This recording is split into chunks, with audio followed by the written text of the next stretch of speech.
আমি পিচ্ছি, আর সেই পিচ্চিটার সাথেই এটা কিভাবে করতে পারলে? ভার্সিটির ক্যাম্পাসে একটা ছেলেকে মারছি, তখন হঠাৎ করেই একটা মেয়ে এসে আমাকে থাপ্পড় মেরে বলল, আর কখনো যদি মারামারি করিস তাহলে তোর খবর আছে। এটা বলেই মেয়েটা চলে গেল। আর আমি অবাক হয়ে তাকিয়ে আছি, ভাবছি এটা কি বাস্তবে হয়েছে না আমি কল্পনা দেখছি। না, কল্পনা তো মনে হচ্ছে না, তাহলে তো এটা বাস্তবই। আমার মতো ভার্সিটির বাকি স্টুডেন্টরাও অবাক হয়েছে, আর আমার বন্ধুরাও। সবাই হয়তো এই কথাটাই ভাবছে, কে এই মেয়ে, এর এত সাহস কী করে হলো যে আমাকে থাপ্পড় মারে, তাও আবার ভার্সিটির সবার সামনে। যার ভয়ে ভার্সিটিতে কেউ তার সামনে রাগী গলায় কথা বলে না, সেই তাকে একটা মেয়ে সবার সামনে থাপ্পড় মেরে চলে গেল। এটা সত্যি একটা অবিশ্বাস্য ঘটনা। বন্ধুরা সবাই আমাকে জিজ্ঞেস করছে, দোস্ত, মেয়েটা কে? কে মেয়েটা? সেটা তো তুই আমাদের বলবি। ভার্সিটিতে সবার সামনে তোকে থাপ্পড় মেরে চলে গেল, এমনভাবে বললো মনে হলো তোর গার্লফ্রেন্ড, আর তুই তো কিছুই বললি না। কি বলবো, আমার সামনে কেউ রাগী গলায় কথা বলে না, আর ওই মেয়ে সবার সামনে থাপ্পড় মেরে চলে গেল। তাহলে অবাক হব না তো কি হব? মেয়েটাকে তো এর আগে দেখেছি বলে মনে হয় না। তাড়াতাড়ি খোঁজ নে, মেয়েটা কে? কি, তুই মেয়েটাকে চিনিস না? তাহলে ওই মেয়ের সাহস কি করে হয় তোকে মারার? আমিও তাই ভাবছি, তো ওই মেয়েটার সাহস অনেক, সেটা মানতে হবে। রাখ তোর সাহস। মেয়েটাকে সবার সামনে উচিত শিক্ষা দিতে হবে, তা না হলে আমাদের মান সম্মান থাকবে না। তা দিতে হবে। এই, তোমরা দাঁড়িয়ে দাঁড়িয়ে কি দেখছো? যাও ক্লাসে যাও। দোস্ত, চল তো যাই, আজকের দিনটা খারাপ যাবে মনে হয়। আমি রিত, অনার্স দ্বিতীয় বর্ষে পড়ি, হিসাব বিজ্ঞান বিভাগ। অবশ্য পড়ালেখার চেয়ে মারামারিটাই বেশি করি। লাস্ট কবে যে ক্লাস করছি তা মনে নেই। বাবা বড় রাজনৈতিক নেতা, তাই হয়তো ছোটোবেলা থেকে এসবে জড়িয়ে গেছি। তবে এখন পর্যন্ত ভালো কাউকে মারেনি। যাদের মেরেছি তাদের খারাপ কাজের জন্যই তাদের মেরেছি। আর বাবাও খারাপ কোনো কাজ করে না। বাবাকে সবাই সম্মান করে আর ভয়ও পায়, আর তার ছেলেকেও। কিন্তু আজকে যা হলো তাতে মনে হয় এতক্ষণে ব্রেকিং নিউজ হয়ে গেছে। খুব তাড়াতাড়ি মেয়েটাকে এর উচিত শিক্ষা দিতে হবে। মেঘলে কারাকে বলল, তোর মাথা কি খারাপ হয়ে গেছে নাকি? এটা কি করলি? কেন, কি করেছি? তুই জানিস না তুই কি করেছিস? আরে না বললে বুঝবো কিভাবে? দেখ, একটু আগে যাকে তুই থাপ্পড় মারলি জানিস সে কে? জানি তো, খুব ভালো করেই জানি, তাই তো থাপ্পড় মারলাম। জানার পরও কিভাবে এটা করতে পারলি? এত সাহস কিভাবে হলো তোর? মনের ভিতরে ভালোবাসা থাকলে সাহস এমনি চলে আসে। মানে কি বলতে চাচ্ছিস তুই? আমি হৃদয়কে ভালোবাসি। কি? এই, এত অবাক হওয়ার কি আছে? তোর কথা শুনে অবাক হব না তো কি হব?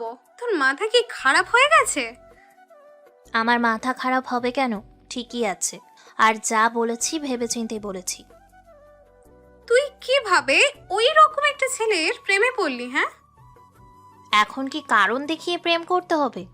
ওকে আমার ভালো লাগে, তাই প্রেমে পড়েছি। তাহলে ওকে আজকে সবার সামনে থাপ্পড় মারলি কেন? আমার তো মনে হয় তোর সামনে অনেক বড় বিপদ আছে। ওকে অনেক মেয়ে ভালোবাসি বলেছে, কিন্তু ও কারোর প্রস্তাবে রাজি হয় নাই। এমনকি ও মেয়েদের সাথে কথাও বলে না। তাই আমি ভাবলাম অন্যরকম কিছু একটা করি, যাতে ও আমাকে নিয়ে ভাবে। আর তার জন্য এর চেয়ে ভালো সুযোগ আর হয়তো পাবো না। এখনো না চাইলেও আমাকে নিয়ে ভাববে। কিন্তু ও যদি তোর কোনো ক্ষতি করে? করবে না। এতটা নিশ্চিত কিভাবে হতে পারিস? বললাম না, ও এখন আমাকে নিয়ে ভাববে। আর দেখিস, আজকে রাতে ওর ঘুম হবে না। তুই এইসব নিয়ে চিন্তা করিস না, এখন চল তো ক্লাসে যাই। সিগারেট খাচ্ছি, আর মেয়েটার থাপ্পড়ের ঘটনাটা চোখের সামনে ভেসে উঠছে। বুঝতে পারছি না মেয়েটা এত সাহস পেল কোথায়। এর আগে কেউ এমনটা করার সাহস পায়নি। প্রথমবার কোনো মেয়ে আমাকে চিন্তায় ফেলে দিয়েছে। যতক্ষণ না পর্যন্ত মেয়েটাকে কিছু বলতে পারবো ততক্ষণ পর্যন্ত শান্তি পাবো না। দোস্ত, এখনো ওই মেয়েটাকে নিয়ে পড়ে আছিস? আমার তো মনে হয় মেয়েটার মাথায় সমস্যা আছে, বা ভুল করে মেরেছে। দেখিস কালকে সরি বলবে। না, মেয়েটার মাথায় কোনো সমস্যা নাই। আরও ভুল করেও এটা করেনি। মেয়েটাকে দেখে মনে হয়েছে ওই ইচ্ছা করেই এমনটা করছি। চিন্তা করিস না দোস্ত, কালকের ভিতরে ওই মেয়েটার সব খবর এনে তোকে দেব। এখন যা তো বাসায় যা, বিকালে দেখা হবে। বাসায় গিয়ে রেস্ট নে, আর এসব চিন্তা মাথা থেকে ঝেড়ে ফেল। বাসায় এসে ফ্রেশ হলাম, তারপর খেতে বসলাম। তখন বাবা বলল, মেয়েটাকে হঠাৎ বাবার এরকম প্রশ্ন শুনে আমি অবাক হয়ে গেলাম। বাবাকে বললাম, কোন মেয়ে বাবা? কয়টা মেয়েকে চিনিস তুই? না মানে তুমি কিসের কথা বলছো? আমি কিছু বুঝতে পারছি না বাবা। আজকে ভার্সিটিতে যে মেয়ে তোমাকে থাপ্পড় মেরেছে আমি তার কথা বলেছি। তা এবার বুঝতে পারলে আমার কথা? বাবার কথা আমি অবাক হয়ে গেলাম। ভাবলাম ভার্সিটির ঘটনা বাবা কিভাবে জানলো? তার মানে বাবাকে কেউ বলছে? কে সেটা খুঁজে বের করতে হবে। বাবা জিজ্ঞেস করলাম, তুমি জানলে কি করে? তোমার কি মনে হয় তুমি কি করো তা কিছুই আমি জানি না? তুমি কখন কোথায় কি করো তার সকল খোঁজ খবর রাখি আমি। বাবা আমি চিনি না মেয়েটাকে, আর এর আগে কখনো দেখেছি বলেও মনে পড়ছে না। মেয়েটা হঠাৎ এসে কিছু না বলে আমাকে থাপ্পড় মেরে চলে গেল। কালকে এই মেয়েটার সাথে কথা বলতে হবে, কেন এরকমটা করলো আর কেউ তা জানতে হবে। মেয়েটার সাথে ভালো ব্যবহার করবি, তোকে থাপ্পড় মেরেছে বলে রাগী ভাবে কথা বলবি না। ঠিক আছে বাবা।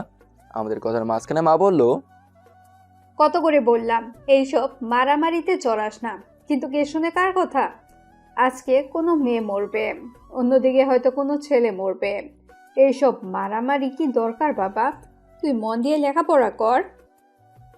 আমি মারামারি করছি না মা। যারা অন্যায় কাজ করছে তাদের শুধু উচিত শিক্ষা দিচ্ছি। চোখের সামনে অন্যায় কাজ দেখে কিভাবে চুপ করে থাকতে পারি?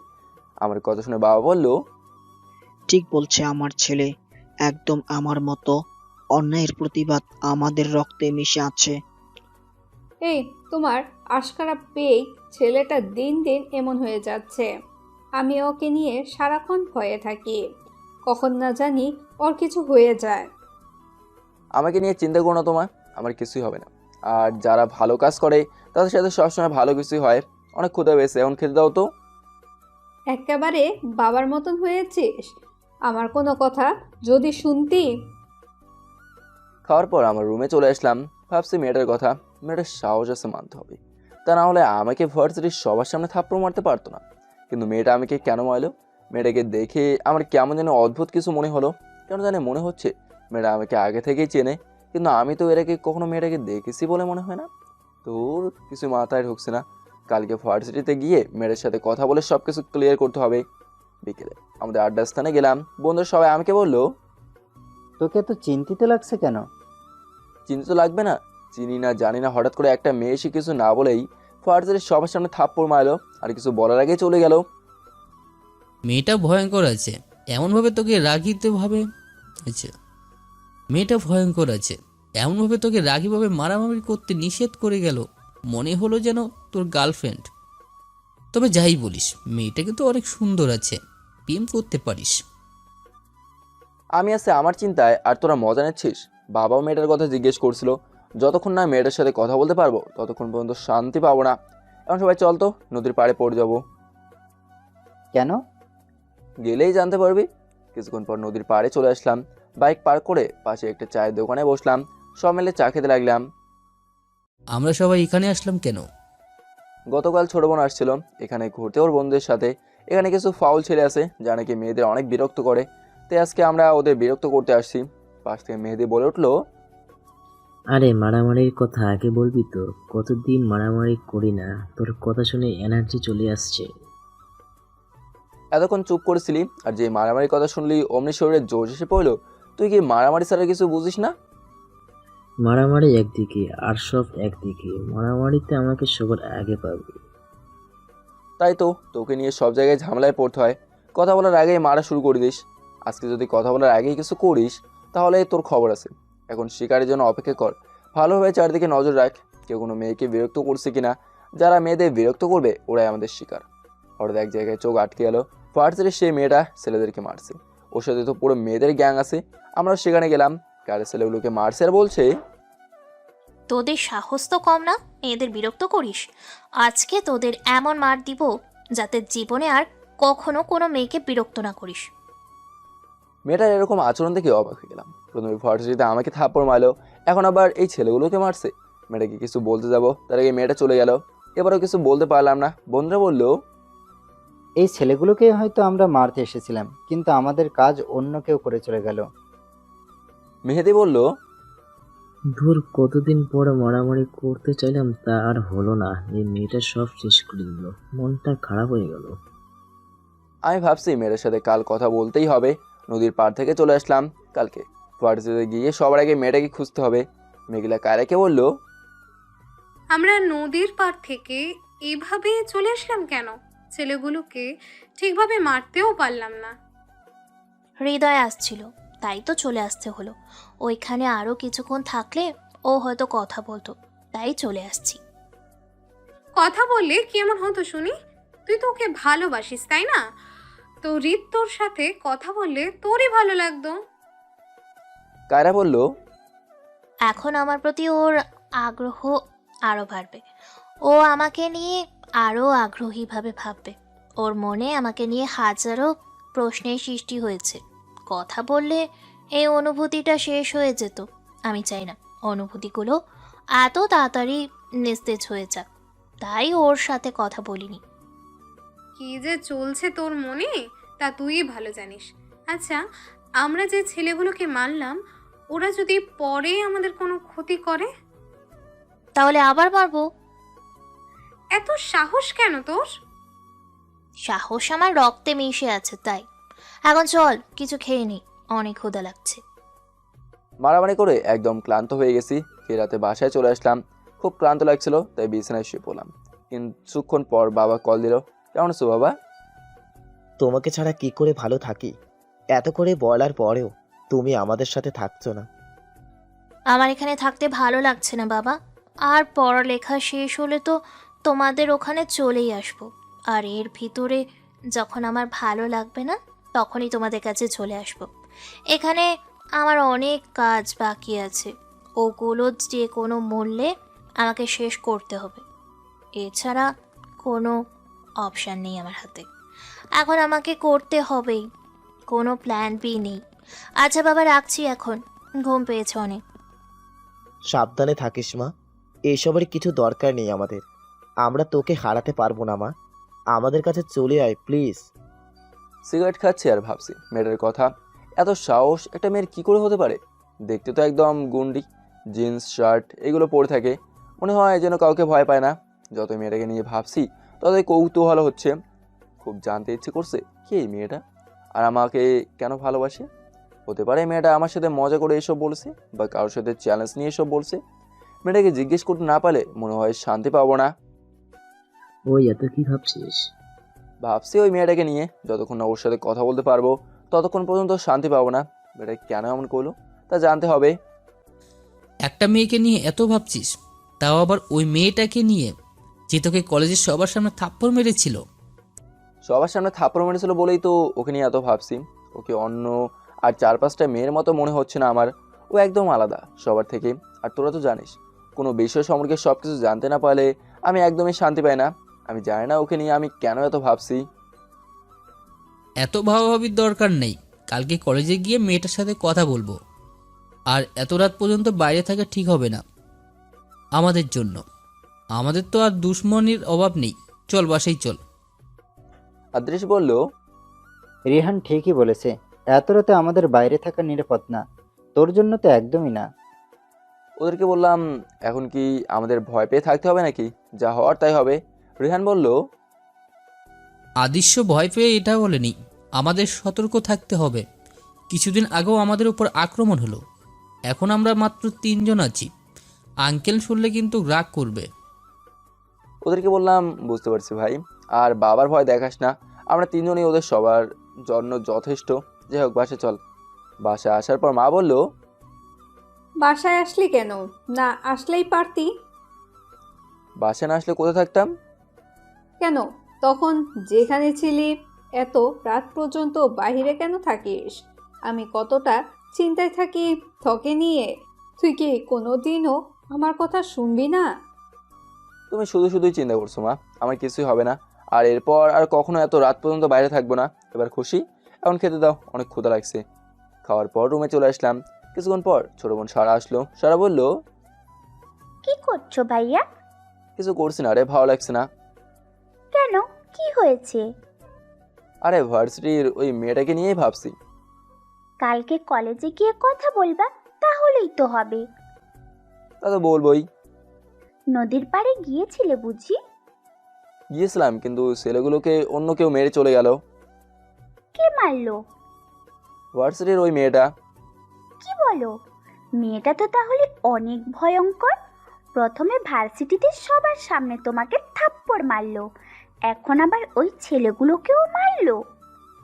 তাই তো চিন্তায় আছি, কি ওই মেয়েটা কেমন জানি আমার রহস্য মনে হচ্ছে। এখন এত চিন্তা করে লাভ নেই, ঘুমিয়ে পড়ো। Good night. Good night.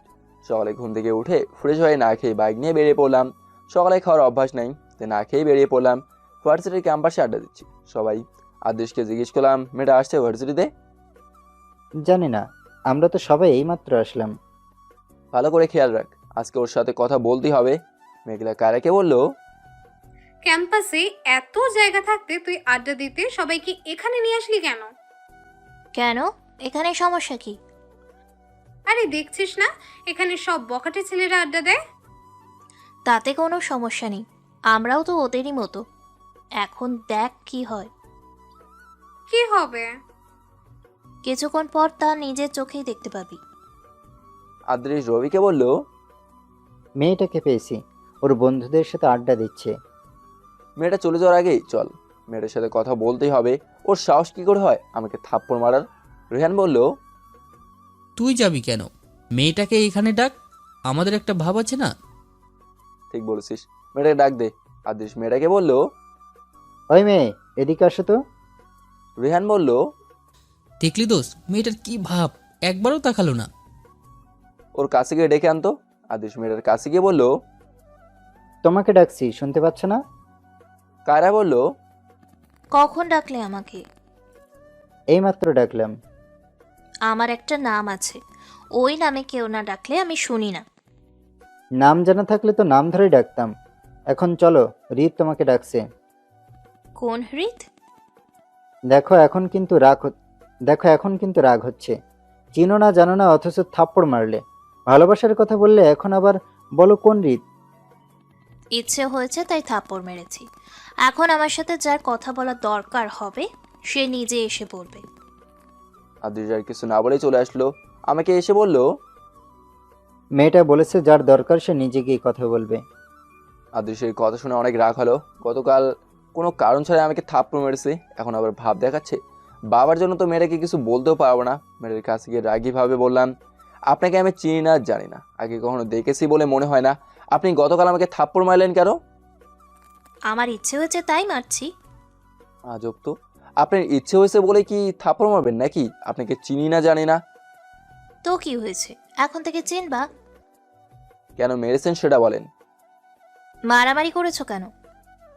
আমার ইচ্ছা করেছে, আবার করব, তাতে আপনার কি? তাহলে আমিও আবার মারবো।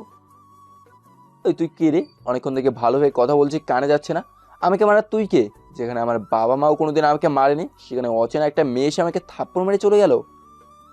আমি কে সেটা গুরুত্বপূর্ণ নয়। তুই এরপর আর কখনো মারামারি করবি না, আর করলে আমি থাপ্পড় মারবো। আমি কেন তোর কথা শুনবো? কারণ আমি তোকে ভালোবাসি, আর তোকেও আমাকে ভালোবাসতে হবে। আমি কেন তোকে ভালোবাসতে যাব? ফালতু কথা বাদ দিয়ে এখন সবার সামনে সরি বল আমাকে। ওই কিসের সরি বলবো? বললাম না আমি তোকে ভালোবাসি। দেখ, আমার কিন্তু অনেক রাগ হচ্ছে। তুই মেয়ে না হলে যে কি করতাম। আমারও রাগ হচ্ছে অনেক, তাই তাড়াতাড়ি বল আমাকে ভালোবাসিস। এখনই সরি বল, তা না হলে কিন্তু খুব খারাপ হবে। সরি বলবো না, কি করবি তুই?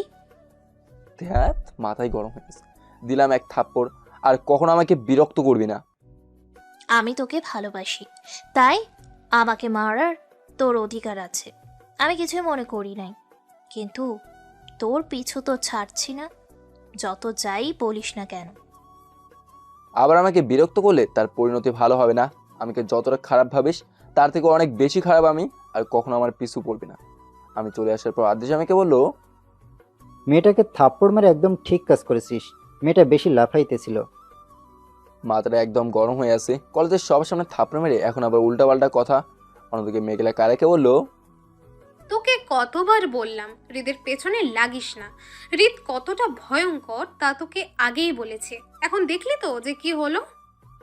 হৃদ কেমন তা আমার থেকে ভালো আর কেউই জানে না। তুই কি চাস বলতো? হৃদের ভালোবাসা আজ বা কাল। কিন্তু হৃদ তো তোকে ভালোবাসে না, আর মনে হয় না যে কখনো ও তোকে ভালোবাসবে। আর হৃদ কি বলে শুনলি না? এরপর যদি তুই ওকে বিরক্ত করিস তাহলে তার ফল ভালো হবে না। ওর পেছু ছেড়ে দে। কত ছেলে তোর পেছনে ঘোরে আর তুই ওর পেছনে পড়ে আছিস। আমার শুধু হিতকেই চাই। এত যখন বোঝানোর পরও বুঝছিস না, তাহলে সামনে তোর কপালে হয়তো খারাপ কিছু আছে। হৃদ তো ওকে বিরক্ত করতে নিষেধ করছে, তাহলে কি করবি এখন? ও বললেই তো আর শুনবো না। ভালো যখন বেসেছি তখন ওর পিছু ছাড়ছি না, যতক্ষণ পর্যন্ত ওর ভালোবাসা না পাই। আমি বন্ধুদের নিয়ে নদীর পাড়ে চলে আসলাম। এখনো মেয়েটার জন্য অনেক রেগে আছি। আদ্রি আমাকে বলল, এত রেগে যাচ্ছিস কেন? তো কি করব, হঠাৎ করে এসে ভার্সিটির সবার সামনে থাপ্পড় মারলো, যারে এর আগে কোনোদিন দেখিনি, আর এখন আবার উল্টাপাল্টা বলছে। রাগ হওয়া তো স্বাভাবিক, তাই না? রিহান বলল, ওই মেয়েটার কথা বাদ দে তো, ওর মাথার সমস্যা আছে আমি নিশ্চিত। মেঘলা কারাকে বলল, এভাবে চুপ করে বসে আছিস কেন? এমনি। ভার্সিটির সবার সামনে হৃদ তোকে মারলো, তাই মন খারাপ হয়েছে বুঝি? আরে না, আমি তো ওরে ভালোবাসি, মন খারাপ করবো কেন? তাহলে এভাবে চুপ করে বসে আছিস কেন? কে তো ভাবছিস? কিছু না, চল তো। কিছুক্ষণ পর বাসায় চলে আসলাম। ফ্রেশ হয়ে সবাই মিলে খেতে বসলাম। তখন বাবা বলল, তোমাকে না বললাম মেয়েটাকে কিছু না করতে, তাহলে সবার সামনে মেয়েটাকে মারলে কেন? বুঝলাম না, আমি ভার্সিটিতে কি করি বাবা কিভাবে জানে? না মানে বাবা মেরেকে জিজ্ঞেস করেছিলাম কেন আমাকে মারলো, কিন্তু ও উল্টাপাল্টা বলা শুরু করে দিল, তাই মাথা গরম হয়ে গেছে। তাই বলে ওকে মারবি আর কখনো ওকে কিছু বলবি না? বাবা মেয়েটাকে তোমার এত পছন্দ হলো কেন? তুমি কি ওকে আগে থেকে চেনো? চিনি না, তবে মেয়েটাকে আমার ভালোই মনে হয়। ভার্সিটিতে সবার সামনে তোকে থাপ্পড় মেরেছে, তার মানে মেয়েটা কাউকে ভয় পায় না, তাই ওকে এত পছন্দ। মেয়েটা পুরাই গুন্ডি আর পাগলি। ও ওই দিন নদীর পাড়েও মেয়েরা ছেলেদের মারতে এসেছিল। খাওয়ার পর বিছানায় এসে শুয়ে পড়লাম। বিকেলে ঘুম থেকে উঠে বাইরে বের হলাম, লেকের পাড়ে গেলাম সবাই। আদৃশ বলল, দোস্ত আর ভালো লাগে না। কেন, কি হয়েছে? আশেপাশে তাকিয়ে দেখ, সবাই জিএফ বিএফ আর আমরা সিঙ্গেলই রয়ে গেলাম। আদৃশের কথা শুনে রেহান বলল, তা তোকে প্রেম করতে কে বারণ করেছে? করলেই তো পারিস। আদৃশ বলল, আজ পর্যন্ত কোনো মেয়ে প্রপোজ করলো না, কপাল আমার। রেহান বলল, তোর কি মনে হয় তুই এখানে বসে থাকবি আর মেয়েরা এসে তোকে প্রপোজ করবে? এই চিন্তায় থাকলে জীবনে তোর প্রেম করা লাগবে না। আমি আদৃশকে বললাম, তুই কোনো সেলিব্রিটি না যে তোর এই মেয়েরা প্রপোজ করবে। আচ্ছা যা, আমিই করব। কারে করবি? ভার্সিটির ওই মেয়েটার সাথে ওর বান্ধবী ছিল, তাদের ভিতরে একজনকে পছন্দ হয়েছে। রেহান বলল, ওরা রাজি হবে না। না হলে জোর করে বিয়ে করব। আমার তো মনে হয় তুই প্রপোজ করতে পারবি না, আবার জোর করে বিয়ে? কি এত বড় কথা, কালকে ওই মেয়েকে প্রপোজ করব, তখন দেখিস।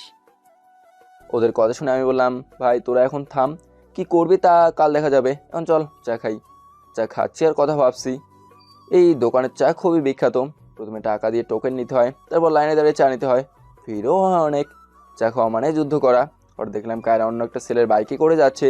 ছেলেটা হেলমেট পরা ছিল, তাই তার মুখটা দেখা যায়নি। আমাদের পাশ দিয়ে গেল, অনেক ভিড় থাকার কারণে আমাদের দেখতে পায়নি। আদেশ বলল, দোস্ত, ও না তোর আজকে প্রপোজ করলো, আর এখন অন্য ছেলের বাইকে করে ঘুরে বেড়াচ্ছে। রেহান বলল, যদি ওর অন্য কারোর সাথে সম্পর্ক থেকে থাকে তাহলে হৃদয়কে কোনো প্রপোজ করবে? ওদেরকে বললাম, যায় না কেন করছে, আর বাদ দে তো, ওর যা খুশি তাই করুক, তাতে আমাদের কি? আর আমি তো ওকে চিনিও না। রাতে বাসায় আসলাম, খেয়ে বিছানায় শুয়ে পড়লাম। হঠাৎ মোবাইলটা বেজে উঠলো। স্ক্রিনে তাকিয়ে দেখলাম অপরিচিত নাম্বার। এত রাতে আবার কে কল দিল? নাম্বারটাও চিনি না। এসব ভাবতে ভাবতেই কল কেটে গেল। আবার কল আসলো, এবার কেটে যাওয়ার আগেই রিসিভ করলাম। কি করো? দুঃখিত, আপনাকে চিনতে পারলাম না, কে আপনি? সময় হোক চিনতে পারবে। ওই আপনাকে না বললাম আমাকে আর বিরক্ত করবেন না, তাহলে কল কেন দিলেন? তোমার সাথে কথা বলতে মন চাইলো তাই দিয়েছি। এখন বলো কি করো? হ্যাঁ, আপনি এত বেহায়া কেন? নিষেধ করার পরও আমার পিছু পড়ে আছেন। তোমার ভালোবাসায় বেহায়া হয়ে গেছি। যেটা চাই সেটা পেয়েই ছাড়বো। যেটা আমার পছন্দ না তা কোনো দিনও করি না। আর যেটা পছন্দ হয় যে কোনো মূল্যই তা পেয়েই ছাড়ি। আপনাকে না ঠিক বুঝতে পারছি না। এর আগে তো আপনাকে কোনোদিন দেখিও নি, আর আমাদের কথাও হয়নি আগে। তাহলে আপনার ভালোবাসা আসলো কোথা থেকে? কেন? কথা না হলে কি ভালোবাসা যাবে না? আর হঠাৎ করে তোমাকে দেখি তখন ভালো লেগে যায়। না, ভালোবাসা যাবে না। কোথায় দেখেছেন আমাকে? দেখুন, আপনি এই নাটক বাদ দেন। আজকে দেখলাম অন্য একটা ছেলের বাইকে করে ঘুরে বেড়াচ্ছেন। না মানে, ও আমার কাজিন ছিল, একটা কাজ ছিল তাই এক জায়গায় গিয়েছিলাম। তা আপনার ব্যাপার, আমাকে আর কখনো বিরক্ত করবেন না। এটা বলেই কল কেটে দিলাম। মেঘলা কারাকে বলল, বললাম না হৃদয়কে কল দিয়ে কোনো লাভ হবে না। আর ও এত কিছু বলার পরেও তুই ওর পিছনে পড়ে আছিস কেন? ও যা ইচ্ছা বলুক, কিন্তু তারপরও ওর পিছু ছাড়ছি না।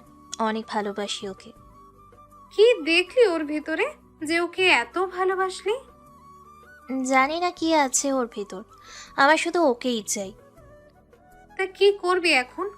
ও তো তোর সাথে কথাই বলতে চায় না। জানি না কি করব। ঘুম আসছে অনেক। Good night. নিচের রুমে এসে শুয়ে পড়লাম। কিছুক্ষণ পর বাবার কল দিল। কেমন আছো বাবা? ভালো। তুই কেমন আছিস? আমিও ভালো আছি। তোকে অনেক মিস করছি। এখানে চলে আয় মা। সময় হলেই আসবো। কালকের দিনটা কতটা গুরুত্বপূর্ণ, কিন্তু তুই এখানে নেই। আমার কাছে গুরুত্বপূর্ণ কিছু নয়।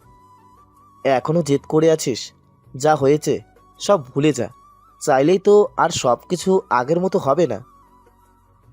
আর চাইলেই তো আমি সবকিছু ভুলতে পারবো না। এখনো প্রতিটা রাত আমি ঠিকভাবে ঘুমোতে পারি না। ভালো লাগছে না আমার। পরে কথা বলবো বলেই কল কেটে দিলাম।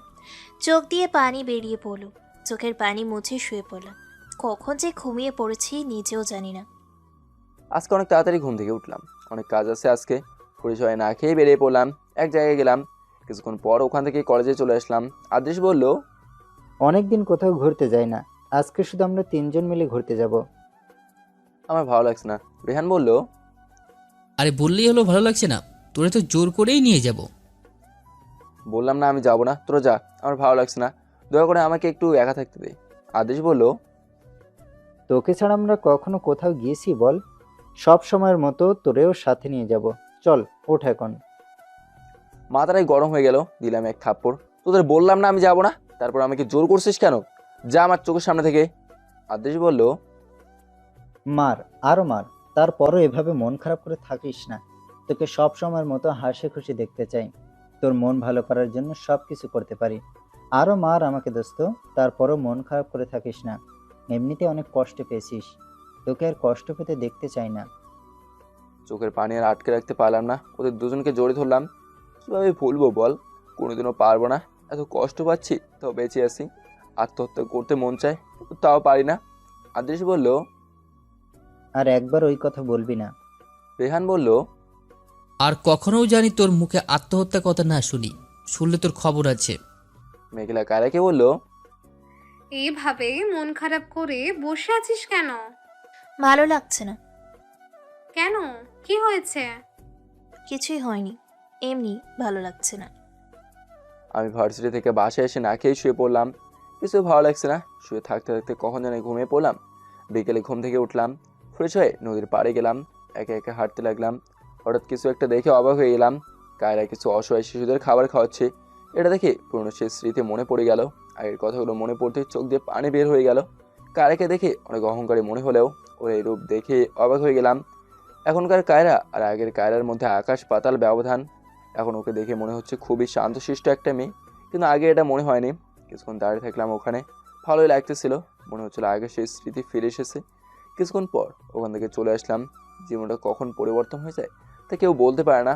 অনেক ভালোই ছিলাম, কিন্তু হঠাৎ একটা ঝড় এসে সব শেষ করে দিল। এখনও সেই স্মৃতি নিয়েই বেঁচে আছি, হয়তো সামনেও থাকবো। চাইলেও মন থেকে সব কিছু মুছে ফেলতে পারবো না। রক্তে মিশে আছে, হঠাৎ মোবাইলটা বেজে উঠলো। স্ক্রিনে তাকে দেখলাম আদৃশ কল দিয়েছে। কোথায় তুই? নদীর পাড়ে। নদীর পাড়ে কি করিস একা একা? কিছু না, এই দিনটায় তো নদীর পাড়েই থাকি। লেকের পাড়ে আয় তাড়াতাড়ি। আচ্ছা, আসতেছি। কিছুক্ষণ পর লেকের পাড়ে চলে আসলাম। যাওয়ার পরে ওরা বললো, আর কত কষ্ট পাবি তুই? বাস্তবতাকে মেনে নে, ভুলে যা সব। যেদিন আর এই পৃথিবীতে থাকবো না সেদিন হয়তো ভুলে যাব। তার আগে ভোলা সম্ভব নয়। কি করে বলবো বল? এখন ওর কথা আমার কানে বাজে। কি দোষ ছিল ওর বল? সব দোষ আমার ছিল। তার শাস্তি ও পেল। চোখের পানি বের হয়ে গেল। রেহান বলল, শুধু শুধু পুরোনো কথা কেন মনে করছিস? তোকে এইভাবে দেখতে আমাদের ভালো লাগে না রে। মেঘলা কায়রাকে বলল, কি হয়েছে আগে বল তো। কি হবে? না মানে হঠাৎ তোর এই আচরণ? এমনি অসহায় বাচ্চাদের সাথে সময় কাটাতে ভালো লাগে। সব কিছু ভুলে থাকা যায়। কি ভুলে থাকবি? কিছু না, এখন চল তো। কখন যে কি করিস কিছুই বুঝতে পারি না। রাতে বাসায় চলে আসলাম। ফ্রেশ হয়ে বিছানায় শুয়ে পড়লাম। কিছুক্ষণ পর ছোট বোন আসলো। খেতে ডাকছে তোমায়। খাবো না, ভালো লাগছে না আমার। দুপুরেও তো খাওনি, কি হয়েছে তোমার? কিছু হয়নি, যা তো। বললেই হলো, আমি মাকে ডেকে আনছি। কিছুক্ষণ পর মা আসলো। কি হয়েছে তোর? আমার আবার কি হবে? তাহলে এভাবে মন খারাপ করে রয়েছিস কেন? কিছু খাচ্ছিসও না? কিছু হয়নি, এমনি ভালো লাগছে না। তাড়াতাড়ি খেতে আয়, দুপুরেও খাসনি। আচ্ছা, যাও, আসছি। কিছুক্ষণ পর খেতে গেলাম। খাওয়ার পর আবার বিছানায় এসে শুয়ে পড়লাম। খেতে একদমই ভালো লাগতেছিল না, কিন্তু মায়ের জন্য খেতে হলো। না খেতে গেলে হাজারটা প্রশ্ন শুরু হতো। এখন তাই বাধ্য হয়েই খেলাম। বিছানায় শুয়ে আছি, কিন্তু ঘুম আসছে না। কিছুক্ষণ পর ছাদে গেলাম। সিগারেট খাচ্ছি আর আকাশের দিকে তাকিয়ে আছি। একে একে সিগারেট শেষ করছি আর ভাবছি, কেন এমনটা হলো? ওর তো কোনো দোষ ছিল না, আমার জন্য সব কিছু হলো। আর এখন জিন্দা লাশ হয়ে আছি। ওই আকাশের কোনো একটা তারা হবে হয়তো। অনেকক্ষণ পর রুমে চলে আসলাম। বিছানায় শুয়ে আছি। কখন যে ঘুমিয়ে পড়ছি নিজেও জানি না। সকালে ঘুম থেকে উঠে ফ্রেশ হয়ে ভার্সিটিতে গেলাম। ক্যাম্পাসে আড্ডা দিচ্ছি সবাই। হঠাৎ একটা মেয়ে এসে বলল, ভাইয়া আমাকে একটা সাহায্য করবেন? বলো। একটা ছেলে আমাকে খুবই বিরক্ত করছে, সবাই বলল আপনার কাছে বলতে। মেয়েটার কথা শুনে মাথাটা গরম হয়ে গেল। আজকে ওই ছেলের খবর আছে। কোন ছেলে? চলো তো। মেয়েটা ছেলেগুলোকে দেখিয়ে দিল। ছেলেগুলোর কাছে গিয়ে বললাম, মেয়েদের বিরক্ত করছিস কেন? তাতে তোর সমস্যা কোথায়? তুই তোর কাজ কর। আমি আমার কাজ করতে এসেছি, এটা বলে ওদের মারতে লাগলাম। সবাই ক্যাম্পাসে কোনো খারাপ কিছু হবে না, তোরা ক্যাম্পাসের পরিবেশ নষ্ট করছিস, তোদের কোনো মাপ নেই। তোদের এত সাহস ক্যাম্পাসে মেয়েদের বিরক্ত করিস? এর ফল ভালো হবে না। তুই জানিস না আমরা কি করতে পারি। থাপ্পড় মেরে বললাম, কর না, কি করবি তোরা? আমি তোদের ক্ষমতা দেখতে চাই। কিছুক্ষণ পর প্রিন্সিপাল স্যার চলে আসলো। এসব কি হচ্ছে রিত? ওরা মেয়েদের বিরক্ত করছে তাই মারছি। আমার কাছে বলতা, আমি ব্যবস্থা নিতাম। তা না করে মারামারি করছো, এটা কি ঠিক হচ্ছে? ঠিক বেঠিক যায় না, ওদের মারছি কারণ এটা দেখে আরও কেউ মেয়েদের বিরক্ত করতে সাহস পাবে না। কিন্তু এতে এত ভার্সিটির সম্মান নষ্ট হচ্ছে। এই কথা শুনে রাগ হলো অনেক। স্যারকে বললাম, এখন আপনার ভার্সিটির মান সম্মানের কথা মনে হচ্ছে? কিন্তু আগে এর চেয়ে অনেক বড় অঘটন ঘটে গেছে, তখন তো আপনার মান সম্মানের কথা মনে হয়নি। তাহলে এখন কেন মনে হচ্ছে? দোষ সব আপনারই। আজকে আপনার জন্যই ভার্সিটিতে এইসব হচ্ছে। দেখ রিত, ওই ঘটনায় তোমার ও দোষ ছিল, আর আমি যথেষ্ট চেষ্টা করছি ভার্সিটি থেকে এসব দূর করতে। আমাকে বাধ্য করা হয়েছিল, সব তো আপনি জানেনই। যাই হোক, ওই ঘটনা আর মনে করতে চায় না। এখন ওর ব্যবস্থা করেন। ওর গার্জিয়ান ডাকা হবে কালকে, তারপর ওর ব্যবস্থা নেওয়া হবে। ঠিক আছে। ওখান থেকে চলে আসলাম। কোনো মেয়েকে বিরক্ত করলে আমার একদমই সহ্য হয় না। হঠাৎ কোথা থেকে যেন কায়রা এসে বলল, সরি। সরি কেন? তুমি তো ওই দিন বলতে বলে, তাই বললাম। যখন বলছি তখন তো বলেন নাই। তখন বলি নাই, কিন্তু এখন তো বললাম। সমস্যা কোথায়? না, কোনো সমস্যা না। আমরা কি বন্ধু হতে পারি? না। কেন? আমি মেয়েদের সাথে বন্ধুত্ব করি না। কেন, মেয়েদের ভয় পাও নাকি? অনেক ভয় পাই। ভীতু কোথাকার। যাই হোক, এখন থেকে আমি তোমার বন্ধু। বললাম না আমার বন্ধু লাগবে না। এই, আমার সাথে একদম জোরে কথা বলবা না। চিন্তা করছি এখন থেকে গুন্ডামি করবো না, তোমার কেয়ার করবো শুধু। দাদা আপনি যান তো, ভালো লাগছে না আমার। কেন, কি হয়েছে তোমার? চলো ডাক্তারের কাছে যাই। আর আমার কিছু হয় নাই, এমনি ভালো লাগছে না। চলো কোথাও থেকে ঘুরে আসি, তাহলে ভালো লাগবে। আপনি প্লিজ যান তো, তা না হলে আমি চলে যাচ্ছি। না থাক, তুমিই থাকো, আমিই যাচ্ছি। কায়রার কথা শুনতে ইচ্ছে করছিল না, তার কিছু কারণও আছে। ওদের কথা মনে পড়ে যাচ্ছিল। আদেশ বলল, দোস্ত, মেয়েটা এত পরিবর্তন হলো কি করে? যাই না। রেহান বলল, মেয়েটার কথা কেমন জানি, আগের কথাগুলো মনে পড়ে গেল। রেহানের কথা শুনে আদৃশ বলল, ঠিক বলেছিস, মিল আছে অনেক। পুরনো সেই স্মৃতি মনে পড়ে গেল। বাদ দিবি তোরা, আমার ভালো লাগছে না। কিছুক্ষণ পর যে মেয়েটাকে ছেলেগুলো বিরক্ত করছিল, কিছুক্ষণ ওই মেয়েটা আসলো, আমাকে বলল, ধন্যবাদ ভাইয়া। আরে না, ধন্যবাদ দিতে হবে না। আর এরপর কোনো সমস্যা হলে বলবা। ঠিক আছে, বলবো ভাইয়া, আসি তাহলে। আচ্ছা। মেয়েটা চলে যাওয়ার পর আদৃশ বলল, দোস্ত, ক্যান্টিনে চল তো, ক্ষুধা লাগছে অনেক। আচ্ছা চল।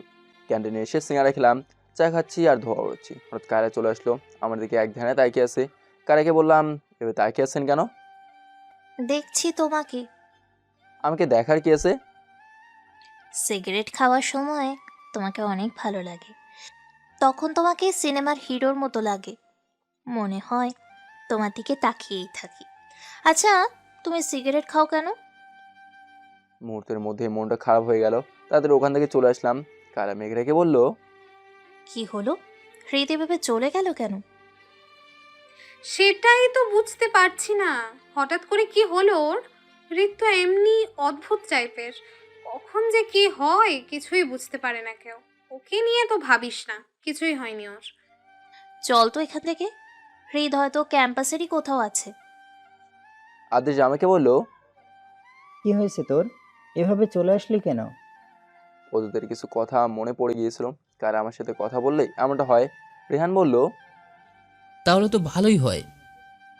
কেন? ওর সাথে কথা বললে এমনটা হয়, মানে ওর সাথে থাকলে তুই ভালো থাকবি। তাদের এসব বাদ দিত, এটা কখনো সম্ভব হবে না। আদেশ বলল, কেন হবে না? তোকে এভাবে কষ্ট পেতে দেখে আমাদের কারোরই ভালো লাগে না।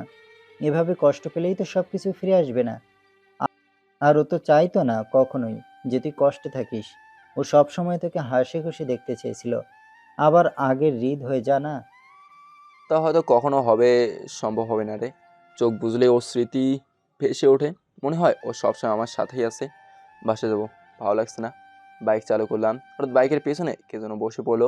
পেছনে তাকে দেখলাম কায়রা। আপনি আমার বাইকে বসছেন কেন? নামুন এখনই। নামবো না, আমি তোমার সাথে যাব। আমার সাথে যাবেন মানে? তুমি যেখানে যাবে আমিও সেখানে যাব। দেখুন, আমাকে একদমই রাগাবেন না। ভালোই ভালোই বলছি, বাইক থেকে নামুন, আমি বাসে যাব। ওই, একটু ভালোভাবে কথা বলতে পারো না? সব সময় শুধু রাগ করো। তুমি অনেক পচা। বাইকে কোনো সুন্দর মেয়ে বসলে তাকে নিয়ে ঘুরতে যেতে হয়, বুঝলা? আপনি সুন্দরী কে বললো? সবাই তো বলে।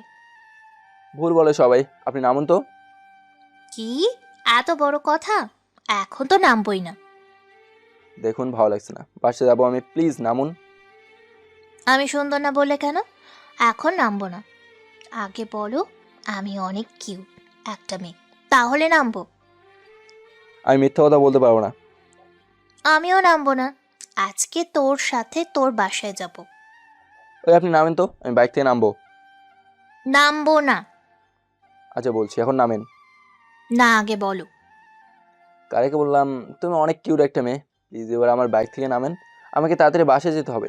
কারা বলল, যদিও সুন্দর করে বলনি, তারপরও যেতে দিচ্ছি।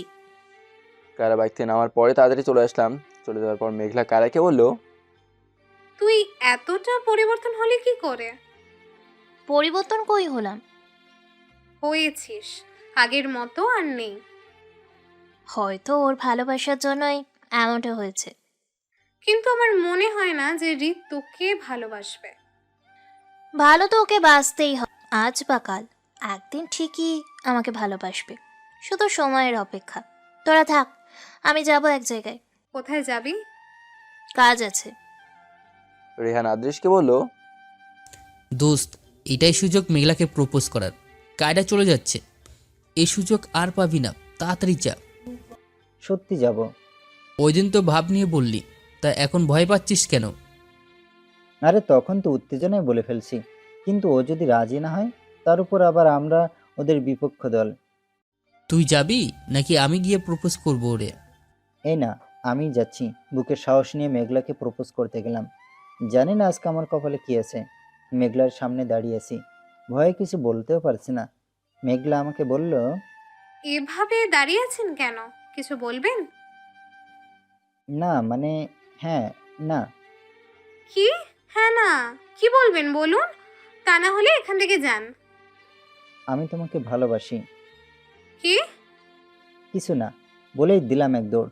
ওদের কাছে এখন আমার থাকা একদমই নিরাপদ না, তাই চলে আসলাম। আমি চলে যাবার পর রিশা মেঘলাকে বলল, বাইরে থেকে সাহসী মনে হলেও ভিতর থেকে ভীতু ডিম একটা। তা যা বলেছিস, সত্যি খুবই মজার ছিল এটা। এরকম প্রপোজ এখনো পর্যন্ত কেউ হয়তো করেনি। তা কি করবি এখন? কি আর করব, ওই ভেবে দেখবো। তার মানে তুইও? বাদ দে তো, চল যাই। তুই তো আমাদের মান সম্মান সব শেষ করলি। আমি কি করেছি? তুই প্রপোজ করে দৌড় দিলি কেন? এখন ওরা কি ভাববে আমাদের বলতো? আমার তো মনে হয় ওরা কায়রাকেও বলবে। ওদের কাছে তো আমাদের মান সম্মান শেষ। এখন যদি ভার্সিটির সবাই এটা জানে তাহলে কি হবে ভেবে দেখেছিস? তখন ভার্সিটির সবাই আমাদের কি মনে করবে? সব তোর জন্য হয়েছে। একটা মেয়ের প্রপোজ করতে পারে না, আবার সাহস দেখাও। কি করব বল? প্রপোজ করার পর ও রাগীভাবে যেভাবে আমার দিকে তাকালো, আমি ভয় পেয়ে গেছিলাম। তাই তো দৌড় দিছি। আর প্রপোজ করতে সব থেকে বেশি সাহস লাগে। আমার তো মনে হয় পৃথিবীর সব থেকে সাহসী কাজটাই হলো প্রপোজ করা। তুই দৌড় দিচ্ছিস কেন? এখন তো আমাদের এটা মনে হবে, এটা নিয়ে যদি ওরা আমাদের কিছু বলে আর ভার্সিটি কেউ কিছু জানে তাহলে তোর খবর আছে। তুই প্রপোজ করতে পারবি না, তাহলে গেলি কেন? আর তোর যখন সাহসী হলো না তাহলে চলে আসতি। প্রপোজ করে দৌড় দিলি কেন? এমন দৌড় দিলি মনে হয় দৌড় প্রতিযোগিতা হচ্ছিল। ভাই, এমনিতেই ভয় আছি, তুই আর ভয় দেখাস না। জানি না কালকেও কি বলবে। কালকে আমি ভার্সিটিতেই আসবো না। তুই কি ওদের কাছে আরও ছোট হতে চাস? কালকে যদি তুই ভার্সিটিতে না আসিস তোর খবর আছে। এখন চল, বাসায় যাব। আর মনে থাকে যেন। বাসায় এসে ফ্রেশ হয়ে শুয়ে পড়লাম আর ভাবতে লাগলাম, কার হঠাৎ এত পরিবর্তন হওয়ার কারণ কি। এখন যেভাবে কথা বলে, আগে তো এত ভালোভাবে কথা বলতো না। আর ওর যদি বয়ফ্রেন্ড থেকে থাকে তাহলে আমার এত কেয়ার করবে কেন? এটা ঠিক, প্রথম প্রথম ওকে একদমই ভালো লাগতো না, সহ্য করতে পারতাম না। ওই দিন পার্কে ওকে পথশিশুদের খাবার খাওয়াতে দেখে খুবই ভালো লাগছিল। পুরনো কিছু স্মৃতি মনে পড়ে গিয়েছিল। আর এখনও আমার সাথে কথা বললেই সেই স্মৃতিগুলোই মনে পড়ে যায়। তাই তো ওর সাথে কথা বলতে চায় না। তবে এখনও ওকে ঠিকভাবে বুঝতে পারছি না, কেমন জানি রহস্য মনে হচ্ছে। কিছুক্ষণ পর ছোট বোন আসলো। কি ভাবছো এত ভাইয়া? হুম হুম। কিছু না। কারো প্রেমে পড়লে নাকি? হুম হুম। আরে না, সবই বুঝি আমি। একটু বেশিই বুঝিস তুই। তা ভাবা ভাবির কাজ পরে করো, এখন খেতে আসো। তুই যা, আমি আসতেছি। খাওয়ার পর রুমে এসে শুয়ে পড়লাম। কখন যে ঘুমিয়ে পড়ছি নিজেও জানি না। বিকেলে ঘুম ভেঙে গেল। চোখ খুলতে অবাক হয়ে গেলাম। চোখ খুলে দেখলাম কায়রা আমাকে জোরে ধরে শুয়ে আছে। ওকে দেখেই তো অবাক হয়ে গেলাম। এটা কি বাস্তব নাকি আমি স্বপ্ন দেখছি? না, বাস্তবেই তো আছি। তাহলে ও এখানে কি করে? তাহলে কি কোনো ভূত? না তো আবার। ভয়ে ভয়ে হাত ধরলাম। কায়রা বলল, এই, বিরক্ত করো না তো, ঘুমোতে দাও। না, এটা কায়রাই, কিন্তু ও এখানে কি করে আসলো? আজকে আমি শেষ। তো দেখে ফেললে সর্বনাশ হয়ে যাবে। বিছান থেকে উঠতে যাব তখন কায়রা হাত ধরে টান দিল। ওর উপরে পড়ে গেলাম। মনে হলো বৈদ্যুতিক শক খেলাম। কিছু বলতেও পারছি না। আজকে আমার কপালে খারাপ কিছু আছে। তো দেখে ফেললে আমার অবস্থা খারাপ হয়ে যাবে। আমাকে জোর ধরে শুয়ে আছে কায়রা। ওকে বললাম, এই উঠুন। কি হলো? বিরক্ত করো না তো, ঘুমোতে দাও। তা ঘুমাবেন ভালো কথা, আপনার বাসায় গিয়ে ঘুমান, আমার বিছানায় কি? আর আমাকে কি কোলবালিশ পেয়েছেন যে জোরে ধরে শুয়ে থাকবেন? তুমি তো আমার কোল বালিশি। এটা বলেই কায়রা আমাকে জোরে ধরে কিস করলো। ওই কি করছেন? স্যার আমাকে দেখুন, ভালো হবে না কিন্তু। বাসায় আছি তাই কিছু বলতেও পারছি না। কায়রা ঘুম থেকে উঠেই বলতে লাগলো, ধ্যাত, শান্তিতে একটু ঘুমোবো তারও উপায় নেই। এই, আমাকে এত বিরক্ত করছো কেন? দেখছো না ঘুমাচ্ছি? আমাকে বিরক্ত করার শাস্তি তোমাকে এখন পেতে হবে। বলে আমাকে লেপ কিস করতে লাগলো। ছাড়ানোর চেষ্টা করতেছি কিন্তু ও ছাড়ছেই না। হঠাৎ দরজায় কে যেন নক করলো, তারপর ছেড়ে দিল। এই সময় আবার কে বিরক্ত করলো? যাও তো দেখে আসো। আমি বোকার মতো দাঁড়িয়ে আছি, কি যে হচ্ছে কিছু বুঝতে পারছি না, কারের কথাও কিছু বুঝতে পারছি না। মনে হচ্ছে আমি কোনো এলিয়েন। কি হলো, দাঁড়িয়ে আছো কেন? যাও দরজা খোলো। আচ্ছা থাক, তোমাকে খুলতে হবে না, আমি খুলছি। তারপর কারের দরজা খুলে দিল। ছোট বোন আসছে, সারা বলল, তোমাদের ঘুম তাহলে ভেঙেছে? নিচে আসো, খেতে ডাকছে সবাই। আমার দিকে তাকাতেই সারা মুচকে আসলো, তারপর চলে গেল। বুঝলাম না সারা আমাকে দেখে হাসলো কেন, আর কারেকে দেখেও কিছু বললো না কেন। যাই নিচে গিয়ে জিজ্ঞেস করি এসব কি হচ্ছে। রুম থেকে বের হতে যাবো তখন কায়রা হাত ধরলো। এই অবস্থায় নিচে গেলে সবাই পাগল বলবে। যাও, মুখ ধুয়ে আসো। মানে? আয়না দেখলেই বুঝতে পারবে। তাড়াতাড়ি ওয়াশরুমে চলে আসলাম। আর দিকে তাকাতেই তো অবাক হয়ে গেলাম। এখন বুঝতে পারলাম সারা তখন হাসছিল কেন। আমার মান সম্মানের 12টা বেজে গেছে। মুখ ধুয়ে বের হলাম। কারাকে বললাম, এসব কি হচ্ছে, আমাকে প্লিজ বলবেন? ডাকছে সবাই, তাড়াতাড়ি নিচে চলো। নিচে গিয়ে বাবাকে বললাম, এসব কি হচ্ছে বাবা, ও এখানে কেন? আগে বল, তোর গার্লফ্রেন্ড আছে আমাদের বলিসনি কেন? আর মেয়েটা কত ভালো, ওকে আমাদের পছন্দ হয়েছে, খুব তাড়াতাড়ি তোদের বিয়ে দিয়ে দিব। আরে ও আমার গার্লফ্রেন্ড না, আমি তো ওকে ঠিকভাবে চিনিও না। আর ওই আমাকে ভার্সিটিতে সবার সামনে থাপ্পড় মেরেছিল। জানি আমরা, তোর জন্য ওর মতো মেয়েকেই ঠিক আছে, আর ওকে আমাদের পছন্দ। আমি ওকে ভালোবাসি না, বিয়ে করে তো দূরের কথা। তা তো হবে না, আমাদের পছন্দ করা মেয়েকে তোমাকে বিয়ে করতে হবে। আমি এখন বিয়ে করব না। আচ্ছা, পরে করবি, সমস্যা নেই, তবে যখন করবি ওকেই করতে হবে। দেখা যাবে। এখন ওকে বাসায় দিয়ে আয়। আমি তো তাকে নিয়ে আসি নাই, তাহলে দিয়ে আসবো কেন? যা বলছি তা কর। আচ্ছা ঠিক আছে। ধ্যাত কোন ঝামেলায় পড়লাম। কারাকে বললাম, বাইকে উঠুন, আপনাকে বাসে নামিয়ে দিচ্ছি। বাসায় যাব না এখন। মানে? এখন ঘুরতে যাব আমরা। আপনি যান, আমি যাব না। তুমিও যাবে না? গেলে এখনই আমি বলছি তোমার বাবাকে। ব্ল্যাকমেল করছেন? তুমি যা ভাবছো। বাধ্য হয়ে ওকে নিয়ে নদীর পাড়ে গেলাম। একটা বেঞ্চের উপর দুজনে বসে আছি। কারাকে বললাম, আপনি এসব কেন করলেন? তোমাকে ভালোবাসি তাই। কিন্তু আমি আপনাকে ভালোবাসি না। তুমিও আমাকে ভালোবাসো। না। একসময় ঠিকই ভালোবাসবে। এখন চলো, নদীর পাড়ে দুজনে হাঁটবো। হঠাৎ মনটা খারাপ হয়ে গেল। কি হলো, চুপ করে আছো কেন? আরে ওঠো তো। কারা আমার হাত ধরে বসা থেকে ওঠালো। নদীর পাড়ে হাঁটছি দুজনে। কারা কথা বলছে আর আমি আনমনে হাঁটছি। জানি না আমি ওর সাথে কেন হাঁটছি, তবে কোনো এক মায়া আমাকে বাধ্য করছিল হয়তো। আমি না চাইলেও ওর সাথে কথা বলতে হচ্ছে। কেন হচ্ছে জানি না। জানি না ওর প্রতি কোন মায়ায় কাজ করে। ও যখন কথা বলে তখন পুরনো সেই স্মৃতি মনে পড়ে যায়। হঠাৎ কায়রা বলল, এত কি ভাবছো? কোথায় আমার হাত ধরে হাঁটবা তা না করে মাঝখানে বাংলাদেশে ভারতের বর্ডার রেখেছো, নাকি ভয় পাচ্ছো? ভয় কেন পাবো? আমার হাত ধরে হাঁটলে হয়তো তুমি আমার প্রেমে পড়ে যাবে, তাই ধরছো না। কখনো না। তাহলে হাত ধরে হাঁটো। আপনি ইচ্ছে করে আমাকে কথার জালে ফাঁসাচ্ছেন। তেমনটা না। আমাদের দেখে সবাই কি ভাববে বলো তো?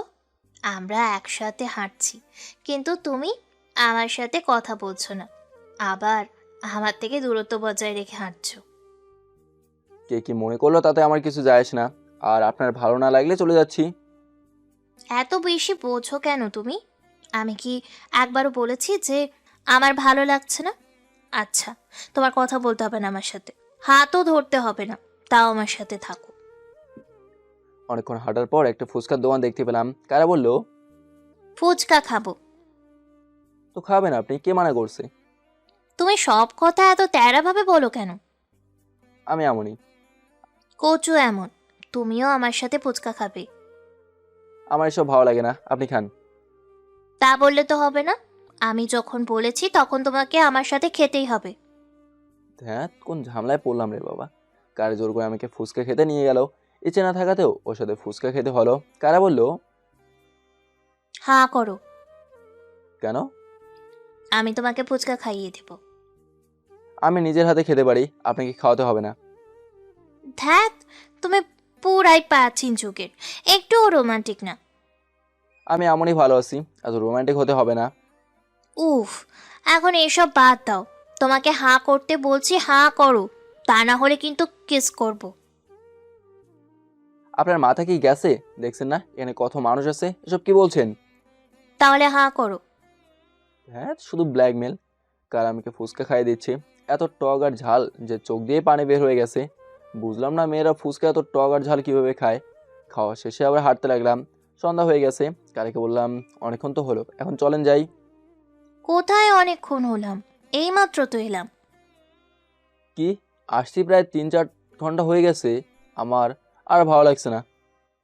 আর কিছুক্ষণ থাকি না। আপনি থাকেন, আমি যাই। হনুমান একটা, চলো যাই। কারাকে ওর বাসায় নামিয়ে দিলাম। কারা আমাকে বললো, কোথায় যাবে এখন তুমি? জানি না। এই শোনো। বলেন। কারা আমার কাছে এসে কিস করলো। আমি কারাকে বললাম, এটা কি হলো? কেন, তুমি জানো না? আচ্ছা, আবার দিচ্ছি। ধ্যাত, তাড়াতাড়ি বাইক চালু করে চলে আসলাম। হঠাৎ মোবাইলে কল আসলো। আদ্রিস বলল, কোথায় তুই? রাস্তায়। মানে? মানে কিছু না, তোরা কোথায়? লেকের পাড়ে আছি। আচ্ছা, আমি আসছি। কিছুক্ষণ পর লেকের পাড়ে চলে গেলাম। ওদেরকে বললাম, কিরে এভাবে মন খারাপ করে বসে আছিস কেন? দোস্ত, ঘটনা তো ঘটে গেছে। কি হয়েছে? রেহান বলল, আজকে মেঘলাকে প্রপোজ করছিল, আর প্রপোজ করেই দৌড় দিচ্ছে। কি, এটা তুই কি করছিস? দৌড় দিলি কেন? দেখি যেটা নিয়ে কালকে আমাদের অনেক কিছু বলবে। আদ্রিস বলল, আরে আমি ভয় পেয়ে গেছিলাম ও যেভাবে তাকালো। যাই হোক, বাদ দে, কালকে দেখা যাবে। আমি নিজেই অনেক প্যারার ভেতরে আছি। রেহান আমাকে বলল, তোর আবার কি হলো? ওদেরকে বিকালের কাহিনী সব কিছু বললাম। সব শুনে রেহান বলল, কি বলিস? এত কিছু হয়ে গেল কিভাবে? কি হলো? আমি নিজেই কিছু বুঝতে পারছি না। আদ্রিস বলল, যাক, ভালো হয়েছে। কায়রাই তোর জন্য ঠিক একদম। আমার মনে হয় মেয়েটা সত্যি তোকে অনেক ভালোবাসে। তা না হলে এরকমটা কেউ কেন করবে? দেখ, চাইলে আর সবকিছু ফিরে পাবি না। সব ভুলে গিয়ে নতুন ভাবে শুরু কর। বাদ দে তো এখন এসব। আড্ডা দিয়ে রাতে বাসায় আসলাম। বাসায় আসার পর বাবা বলল, কায়রাকে বাসায় পৌঁছে দিয়ে এসেছিস তো? হ্যাঁ, বুঝলাম না তোমাদের কাছে এখন আমার থেকে কায়রা বেশি প্রিয় হয়ে গেল। আচ্ছা, কি এমন জাদু করলো কায়রা তোমাদের, বলো তো? কোনো জাদু করে নয়, তোর জন্য কায়রাই ঠিক আছে। আর মেয়েটার মা ও নেই, বাবা আছে, তাও ওর সাথে থাকে না। আর তোর জন্য ওর মতো রাগী মেয়ে দরকার, যে তোকে ঠিক করতে পারবে। এখন সব বাদ দাও, ক্ষুধা লাগছে অনেক।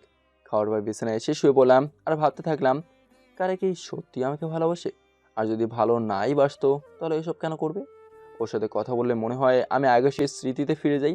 তাই তো ওর সাথে কথা বলতে ভালো লাগে। কিন্তু আমি কি করে ওকে ভালোবাসতে পারি? না, কিছু ভাবতে পারছি না।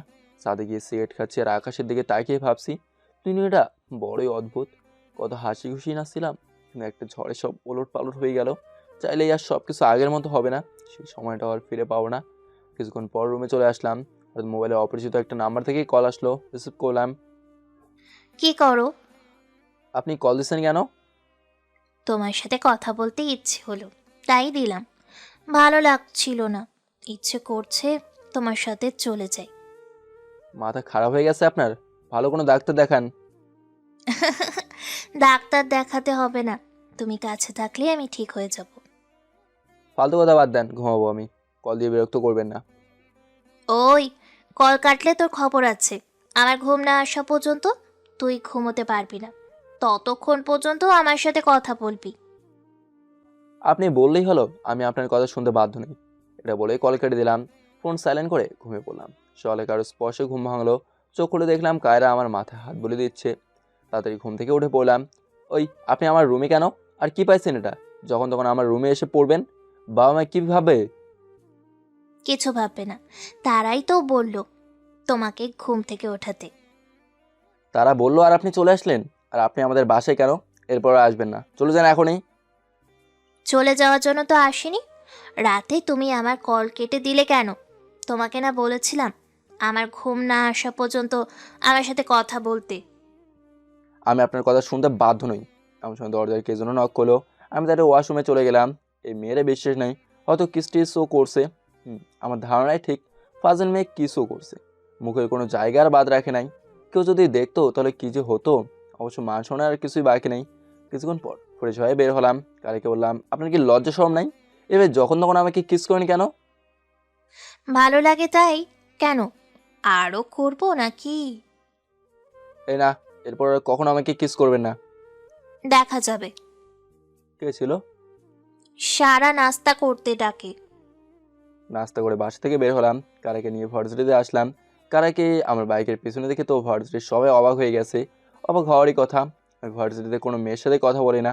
আর আজকে বাইকে করে নিয়ে আসছি এমন একজনকেই নিয়ে আসছি যে ভার্সিটিতে সবার সামনে আমাকে থাপ্পড় মেরেছিল। বন্ধুদের কাছে আসলাম, ওরা সবাই অবাক হয়ে আছে। আদেশ বলল, তুই কায়রাকে বাইকে করে ভার্সিটিতে নিয়ে আসলি? এটা কি সত্যি তুই নাকি অন্য কেউ, সেটাই বোঝার চেষ্টায় আছি। আরে বাধ্য হয়ে নিয়ে আসছি। তারপর ওদেরকে সকালের সব ঘটনা বললাম। রেহান বলল, ভালোই তো, তোর রুম পর্যন্ত চলে গেছে। বাদ দে তো ভাই, এমনিতে ওর কারণে অনেক প্যারায় আছি। ক্যাম্পাসে আড্ডা দিচ্ছি, হঠাৎ কায়রা আর ওর বন্ধুরা আসলো। কায়রা বলল, চলো যাবো এক জায়গায়। যাওয়ার হলে যাবেন, আমি কি কেন বলছেন? কারণ তুমিও সাথে যাবে। আমি যাব না। তোকে তো জোর করে নিয়ে যাব। এটা বলে কায়রা আমার হাত ধরে টানতে টানতে নিয়ে গেল। মেঘলা আদেশকে বলল, তা আপনি গতকালকে কি যেন বলছিলেন? এই রে, না মানে কি বলছিলাম যেন, আপনি জানেন না তাই না? মনে পড়ছে না। রেহান আদেশকে বলল, এত ভয় পাচ্ছিস কেন? গতকাল যা বলেছি তা বলে দে। দিয়া রেহানকে বলল, ওই, আপনি এত কথা বলেন কেন? এই দিকে আসুন তো, ওদেরকে কথা বলতে দিন। ওরা চলে যাওয়ায় এখন তো আরো বেশি ভয় করছে। জানি না আজকে আমার কপালে কি আছে। মেঘলা বলল, তুই কি বলেছিলি তা আবার বলবি? আর এবার দৌড় দিলে খবর আছে। সত্যি আমার মনে নাই কি বলেছিলাম। যাই হোক, সব ভুলে যান, আর কখনো আপনার সামনেও আসবো না। তা বললে তো হবে না, এখন বলতে হবে। কি একটা ঝামেলায় পড়লাম রে বাবা। না মানে বলেছিলাম আমি আপনাকে ভালোবাসি। আচ্ছা, তা আমার সব কথা শুনবা তো? চেষ্টা করব। যদি কখনো আমার কথার অবাধ্য হয়েছ, তাহলেই খবর আছে। তার মানে তুমি? হ্যাঁ, দাঁড়াও একটা। আমি কায়রাকে বললাম, আমরা কোথায় যাচ্ছি? গেলেই দেখতে পাবে। এখন চুপ করে একটু বাইক চালাও তো। কিছুক্ষণ পর এক জায়গায় এসে কায়রা বাইক থামাতে বলল। আমি তো অবাক হয়ে গেলাম। কায়রাকে কিছু ছোট ছেলে মেয়ে এসে জড়িত হলো। আমাকে দেখে জিজ্ঞেস করলো আমি কে। তখন কায়রা বলল, এটা তোমাদের ভাইয়া। তারপর আমাকে এসে জড়িত হলো। কেন জানি চোখ দিয়ে পানি বের হয়ে গেল। আমি অন্য এক জায়গায় চলে গেলাম। কায়রা ওদের সাথে সময় কাটাচ্ছে। কিছুক্ষণ পর কায়রা আসলো। কায়রাকে নিয়ে চলে আসতে লাগলাম। কায়রা বলল, চুপ হয়ে গেলে কেন? কিছু বলছো না কেন? ভালো লাগছে না। কিছুক্ষণ পর কায়রাকে নিয়ে ভার্সিটিতে চলে আসলাম। রেহানকে বললাম, আদেশ কোথায়? সে কি আর আমাদের সাথে থাকবে? সে তো এখন অনেক ব্যস্ত। মানে? প্রেমে পড়লে যা হয় আর কি। কি বলিস, কার সাথে? কায়রার ফ্রেন্ড মেঘলার সাথে। ভালোই তো। কিছুদিন ধরে দেখছি ভার্সিটিতে কিছু ছেলে তোকে ফলো করছে। ছেলেগুলোকে চিনিস? না, তবে আজ পর্যন্ত ওদের কলেজে ঝামেলা করতে দেখিনি। ও, তাহলে হয়তো ওরা আমাদের ইচ্ছে করে ফলো করছে না। হঠাৎ একটা মেয়ে এসে বললো, কেমন আছেন? ভালো, কিন্তু আপনাকে তো চিনতে পারলাম না। আমি দিশা। ওই দিন আমাকে সাহায্য করেছিলেন ভার্সিটিতে, কিছু ছেলে আমাকে বিরক্ত করেছিল তখন। ও হ্যাঁ, চিনতে পেরেছি। তা এখন আর কোনো সমস্যা হচ্ছে না তো? না, এখন আর কোনো সমস্যা হচ্ছে না। আচ্ছা, আপনি কোন বর্ষে পড়েন? অনার্স দ্বিতীয় বর্ষে। আপনি? Inter second year. কোন সাবজেক্টে আপনি? অ্যাকাউন্টিং। আপনি কোন গ্রুপে? আমি সায়েন্সের স্টুডেন্ট। আমি আপনার ছোট, আমাকে তুমি করে বললে খুশি হব। আচ্ছা। হঠাৎ কায়রা চলে আসলো। আমাদের বলল, কি হচ্ছে এখানে? দিশা বলল, ওই দিন আমাকে সাহায্য করেছিল, তাই কথা বলতে এসেছিলাম। কথা বলা হয়েছে, এখন যাও। মেয়েটা চলে যাওয়ার পর আমাকে বলল, ওই, তোকে বলেছিলাম না কোনো মেয়ের সাথে কথা বলবি না? তাহলে বললি কেন? কথা বললে কি হবে? দেখ, আমাকে রাগাস না। আর কখনো কোনো মেয়ের সাথে কথা বলবি না, আর ওই মেয়েকে যেন তোর ধারের কাছে আর না দেখি।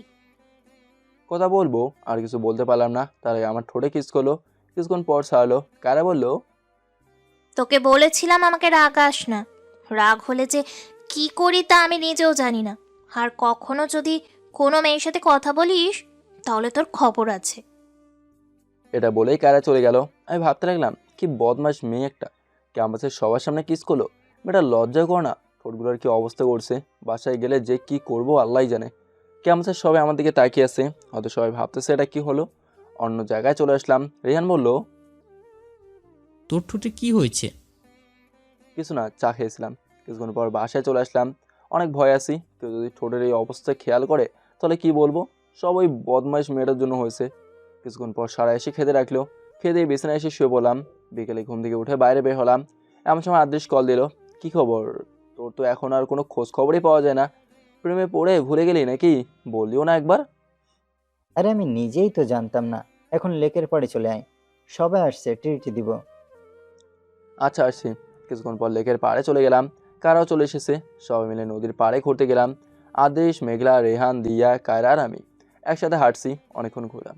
নদীর পাড়ে একটা রেস্টুরেন্ট আছে, ওখানে খেলাম সবাই মিলে। ঘোরাঘুরি করে রাতে বাসায় চলে আসলাম। অনেকদিন পরে ভালো একটা সময় কাটালাম। অনেক ভালো লাগছিল। বিছানায় শুয়ে ভাবছি কি করব। কারার প্রতিও অনেক দুর্বল হয়ে গেছি। ডায়েরিটা বের করলাম। আমি চাই সব সময় তুই ভালো থাকিস, কখনো কষ্ট পাবি না, আর ভালো একটা মেয়ে দেখে রিলেশন করিস। অনেকদিন পর পড়লাম। চোখ দিয়ে পানি বের হয়ে গেল। সাথে গিয়ে সিগারেট খাচ্ছে আর আকাশের দিকে তাকিয়ে ভাবছি, কারাকে কষ্ট দেওয়া উচিত হবে না। মেয়েটা সত্যি আমাকে অনেক ভালোবাসি, আর ওর মনটাও বাচ্চাদের মতো। সকালে ঘুম থেকে উঠে ফ্রেশ হয়ে ভার্সিটিতে গেলাম। ক্যাম্পাসে বসে আছি। কিছুক্ষণ পর কায়রা ক্যাম্পাসের সবার সামনে। কায়রা আমাকে প্রপোজ করলো। সবাই আমার জবাবের অপেক্ষা করছে। জানি না কি বলবো, ভেবে পাচ্ছি না আমার কি বলা উচিত। অতীতের সেই স্মৃতি মনে পড়ে গেল। আবার কার সাথে কাটানো প্রতিটি সময়ও মনে পড়লো। ও আমাকে সত্যি অনেক ভালোবাসে, আর আমি চাইলেও তো আর সব কিছু আগের মতো করতে পারবো না। তাহলে শুধু শুধু কারেকে কেন কষ্ট দেবো? ও আমার জীবনে আসার পর অনেক পরিবর্তন হয়ে গেছে। অতীতের সেই কষ্টগুলো ভুলে থাকতে শুরু করছি। আমি চাই না কারেকে ফিরিয়ে দিয়ে আবার সেই কষ্টের সাগর ডুব দিতে। কারেকে হ্যাঁ বলার সাথে সাথে ও জড়িত হইলো। কতক্ষণ জড়িত ধরেছিল যায় না। কারেকে বললাম, হয়েছে এখন ছাড়ো, সবাই দেখছে তো।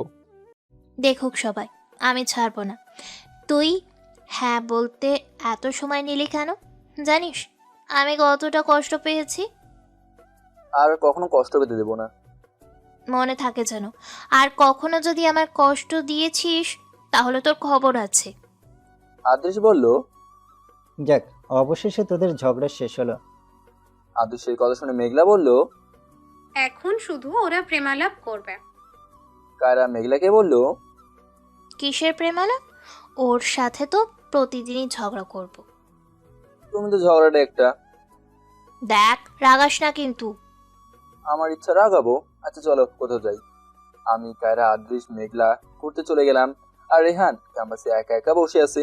এখন থেকে হয়তো ওকে একাই থাকতে হবে।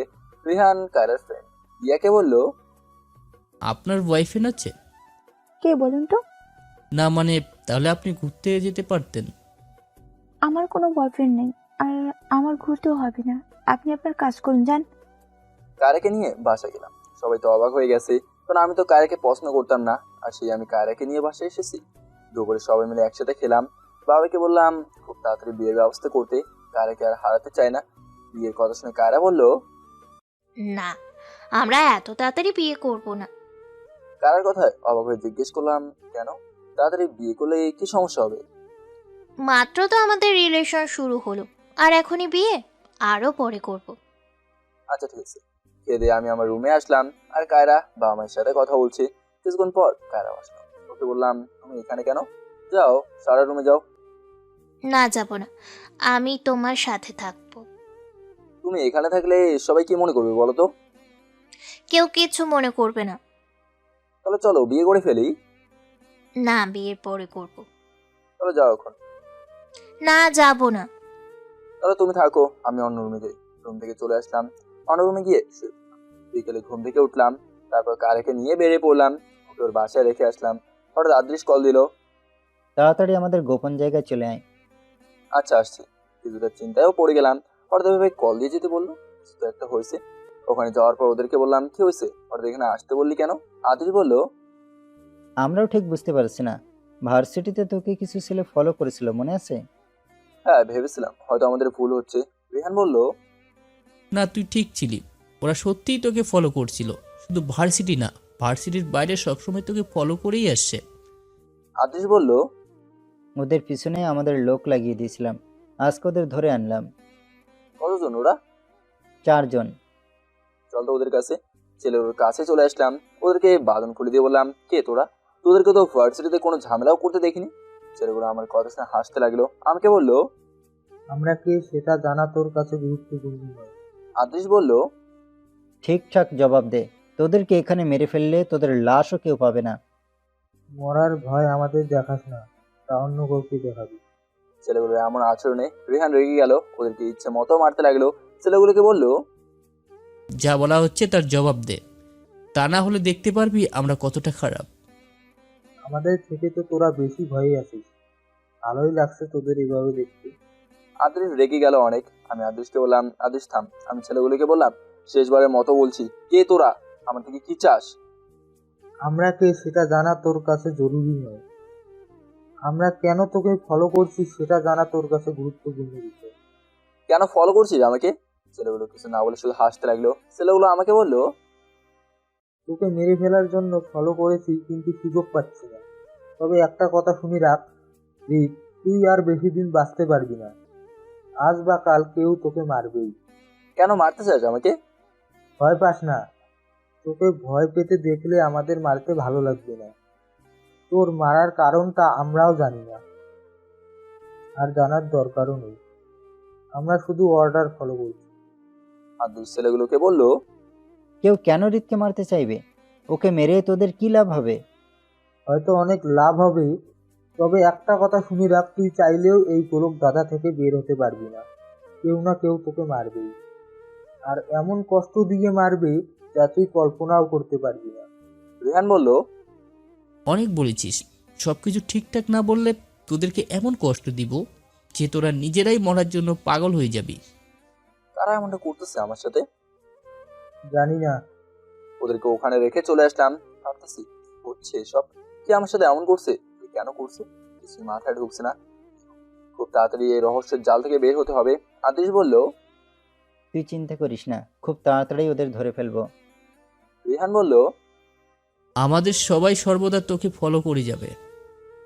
বাসায় এসব বড় দরকার, এমনি মা সবসময় চিন্তা থাকে, এসব শুনলে আরো চিন্তা করবে। পর বাসায় চলে আসলাম, সব মিলে একসাথে খেতে বসলাম। খাওয়ার পর সিগারেট খাচ্ছি আর ভাবছি ছেলেগুলোর কথা, ওরা কারা? না আমার সাথেই বা ওদের কি? কেউ কেন আমাকে মারতে চাইবে? কিছু মাথা ঢুকছে না। হঠাৎ কারা কল দিল। কি করো? কিছু না, ছাদে বসেছি। তুমি কি করো? আমি শুয়ে আছি, ভালো লাগছে না, তোমার কথা মনে পড়ছে। এই চলো না আমরা দেখা করি। তোমার মাথা ঠিক আছে? এত রাতে কিসে দেখা করবো? আমি কিছু জানি না, আমার তোমাকে দেখতে ইচ্ছে করছে। আচ্ছা ভিডিও কল দিচ্ছি। তারপর কারাকে ভিডিও কল দিলাম। কারা আমাকে বললো, ওই তুই সিগারেট খাচ্ছিস কেন?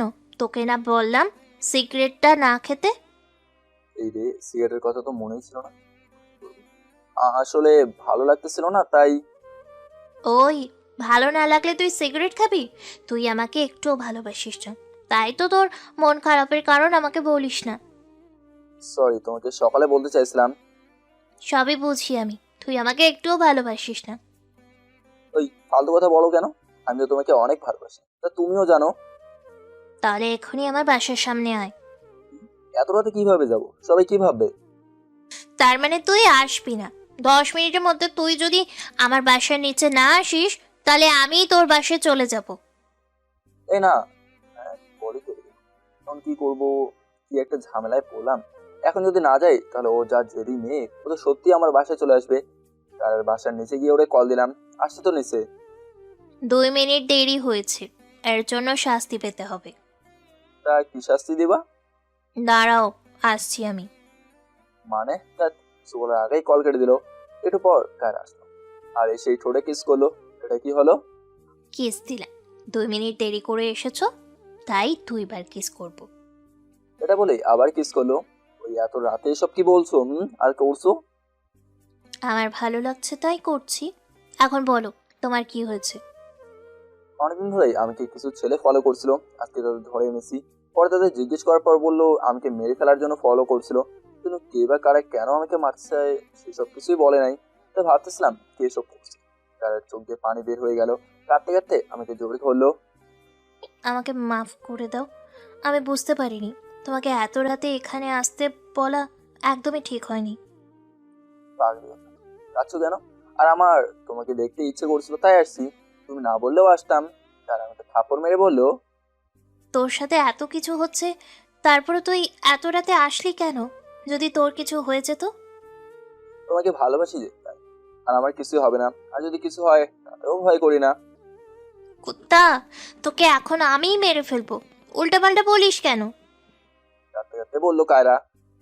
তোর কিচ্ছু হবে না, অনেক ভালোবাসি তোকে, তুই বুঝিস না কেন? জানি তো। আচ্ছা এখন কান্না থামাও, তোমাকে এভাবে দেখতে ভালো লাগে না। না, কান্না থামাবো না। তুই আমাকে কষ্ট দিলি কেন? আমি কাঁদলে তোর কি? আমি তো তোর কিছুই না। কে বলছে তুমি আমার কিছু না? তুমি আমার রক্তে মিশে আছো, তুমি কাঁদলে আমিই কষ্ট পাবো।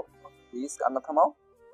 আচ্ছা, আর কখনো আমাকে কষ্ট দিলে কিছু একটা করে বসবো কিন্তু আমি। অনেক রাত হয়েছে, এখন বাসায় যাও, আমিও বাসায় যাই। না, তুই যেতে পারবি না। যদি তোর কিছু হয়ে যায়, তাই আজকে রাতে আমার সাথে থাকবি। কি বলো, বিয়ের আগে থাকলে সবাই কি বলবে? বলে বলুক, তাতে আমার কিছুই যায় আসে না। আমার কিছু হবে না, সব সময় কেউ না কেউ আমাকে ফলো করছে, আমার শরীরে ক্যামেরা লাগানো আছে। বাসায় গিয়ে তোমাকে কল দেবো, তুমি এখন যাও। আচ্ছা। আর আমাকে কিস করে বাসায় চলে গেল। কিছুক্ষণ পর বাসায় চলে আসলাম, কারাকে কল দিয়ে বললাম, বিছানায় শুয়ে শুয়ে ভাবতে থাকলাম, সত্যি আমি অনেক ভাগ্যবান যে কারার মতো কাউকে আমার জীবনে পেয়েছি। ও আমার জীবনে আসার পরে সবকিছু পরিবর্তন হয়ে গেছে। আমার মতো একটা ছেলেকে ও কেন ভালোবাসলো তাই মাথায় আসছে না। কখন যে কার প্রতি ভালোবাসা চলে আসে তা কেউ বলতেও পারে না। তবে একটা কথা ঠিকই জানি, সেটা হলো কায়রা আমাকে অনেক ভালোবাসে। দুটো উঠে ফ্রেশ হয়ে ভার্সিটিতে গেলাম। আদেশ বলল, ছেলেগুলো আমাদের জেলার না, অন্য জেলার, নতুন ভর্তি হয়েছে ভার্সিটিতে। রেহান বলল, অনেক মেরেছিস ওদের, কিন্তু তারপরে কিছু বলে নাই। শুধু একটা কথা বলেছে, ওরা নাকি জানে না কে ওদের পাঠিয়েছে। আদেশ বলল, তোর সাবধানে থাকতে হবে, একা একা কোথাও যাওয়া ঠিক হবে না। যা হবার তা হবেই, এসব নিয়ে অযথা ভয় পাওয়ার দরকার নেই। যত ভয় পাবো তত দুর্বল হয়ে পড়বো। কিছুক্ষণ পর কায়রা আসলো আর আদেশ রেহান চলে গেল। কি করছো? কিছু না, তোমাকে খুবই চিন্তিত লাগছে। ভাবছি কি এসব করছে। ছেলেগুলো তার নাম বলে নাই, কিভাবে খুঁজে বের করবো, কোথা থেকে শুরু করবো কিছু ভাবতে পারছে না। এত চিন্তা না করে মনটাকে শক্ত রেখে ভাববা। কিছুক্ষণ পর মেঘলা আসলো। মেঘলা বলল, ভাইয়া, আজকে আমার বার্থডে, রাতে পার্টি দেব, আপনাকে কিন্তু আসতেই হবে। Happy birthday. ধন্যবাদ ভাইয়া, আপনাকে কিন্তু আসতে হবে। আচ্ছা আসবো। মেঘলার বার্থডে আদেশ বললি না তো? এই ছেলেগুলোর চিন্তায় কিছুই মনে ছিল না। কারাকে নিয়ে শপিং এ গেলাম, ও যেতে চাইছিল না, তারপরও জোর করে নিয়ে গেলাম। দুপুরে একটা রেস্টুরেন্টে খেলাম। কারাকে ওর বাসায় নামিয়ে দিয়ে আমি ছেলেগুলোর কাছে গেলাম। আদেশ ছেলেগুলোকে বললো, তোদের শেষবারের মতো বলছি, কে এর পিছনে বল। ভয় লাগছে বুঝি? রেহান বলল, তোদের এখন এমনভাবে মারবো তোরা কল্পনাও করতে পারবি না। এই ভয়টাই তোদের চেহারায় দেখতে চাই। ওর একটা সিগারেটের বাকি অংশ পেলাম, কেউ একটু আগেই খেয়ে এখানে ফেলেছে। আমরা আসার আগে এখানে কেউ এসেছিল। এই দেখ সিগারেটের অংশ, বল কে এসেছিল এখানে? বলবো না, পারলে খুঁজে বের কর। রেহান ওদেরকে ইচ্ছে মতো মারতে লাগলো, তাও ছেলেগুলো কিচ্ছু বললো না, শুধু হাসছে আর আমাকে বলছে। ও তোকে বাঁচতে দিবে না। আমি রেহানকে থামতে বললাম, ওদের মোবাইলগুলো দিতে বললাম। আদেশ বলল, মোবাইল তো চেক করেছিলাম কিন্তু কিছুই পাই নাই। তাহলে ওরা এখানে এসে খবর কেউ কিভাবে পাবে? তাহলে কি ওদের শরীরে কোনো ক্যামেরা লাগানো আছে? হতে পারে। আচ্ছা ওদের শরীর ঢেকে রাখতো, আর বাইরে চল, কি হতে পারে? আদেশ বলল, বুঝতে পারছি না, কিছুই মাথায় ঢুকছে না। কেউ এসেছে, তার মানে তার কোথাও ভুল হয়েছে, যেটা দ্বারা আমরা ওকে খুঁজে পেতে পারি। আমি শিওর করি সেটা খুঁজে বের করতে হবে। আর আজকে এসেছে মানে আরো এসেছে, নিশ্চয়ই কোনো সূত্র পাবো এখানে। সবকিছু খুঁজে দেখতো। আপনি অনেক খোঁজ করেও কিছু পেলো না। রেহান বলল, তাহলে এখানে কেন আসবি? হতে পারে ইচ্ছে করে এমনটা করছে যাতে আমাদের অন্য পথে নিয়ে যেতে পারে। এখন কি করব? আমাদের কিছু ছেলেদের বল এই জায়গাটা ফলো করতে। আচ্ছা। বাসায় চলে আসলাম। করে বিছানায় শুয়ে পড়লাম। কিছুতেই রহস্যটা বুঝতে পারছি না, কি কেন সব করছে কিছু বুঝতে পারছি না। সন্ধ্যায় পার্টিতে গেলাম, অনেক বিশাল আয়োজন, অনেক লোকজন এসেছে। কিছুক্ষণ পর কেক কাটা হলো। কার সাথে কথা বলবো সেই সুযোগও পাচ্ছি না। ওর বান্ধবীদের সাথেই আছে। আদির আর রেহানকেও দেখছি না, কোথায় যে থাকে এরা। আদির হয়তো মেঘলার সাথে আছে, কিন্তু রেহান কোথায়? বুঝছি ও হয়তো দিয়ার সাথে কথা বলছে। সিগারেট খেয়েছে, এখানে তো আর সিগারেট খাওয়া যায় না। একা আর ভালোও লাগছে না, বাসার বাইরে চলে আসলাম। রাস্তা দিয়ে হাঁটছি আর সিগারেট খাচ্ছি, কি যে ভালো লাগছে। হঠাৎ আদৃশ কল দিল। রে কই থাকোস তুই? তুই কোথায়? কি হয়েছে? আদৃশ বললো, বাসার ভিতরেই থাকিস, বাইরে বের হস না, আমরা ফাঁদে পড়েছি। মানে আমি তো বাসার বাইরে। কি বলিস? তাড়াতাড়ি বাসার ভিতরে চলে আয়। হঠাৎ আমি দেখলাম রাস্তার লাইট বন্ধ হয়ে গেল। কে যেন পিছন থেকে ছুরি ঢুকিয়ে দিল পিঠে। অপর পাশ থেকে আদৃশ বললো, রিদ, ওই রিদ, কি হয়েছে তোর? আদৃশ তাড়াতাড়ি দৌড়ে বাইরে আসতে লাগলো। কে যেন ছুরি মারলো, কিন্তু অন্ধকারে তার চেহারা দেখতে পেলাম না। চোখ বন্ধ করে আগে শুধু একটা কথাই কানে আসলো, যেমন কর্ম তেমন ফল। চোখ খুলে নিজেকে হাসপাতালে আবিষ্কার করলাম। সবাই আমার পাশে রয়েছে। মা বললো, খোদার কাছে শুক্রিয়া তোর কিছু হয়নি। কতবার বলছি এসবের মধ্যে চড়াস না, আজকে তোর যদি কিছু হয়ে যেত।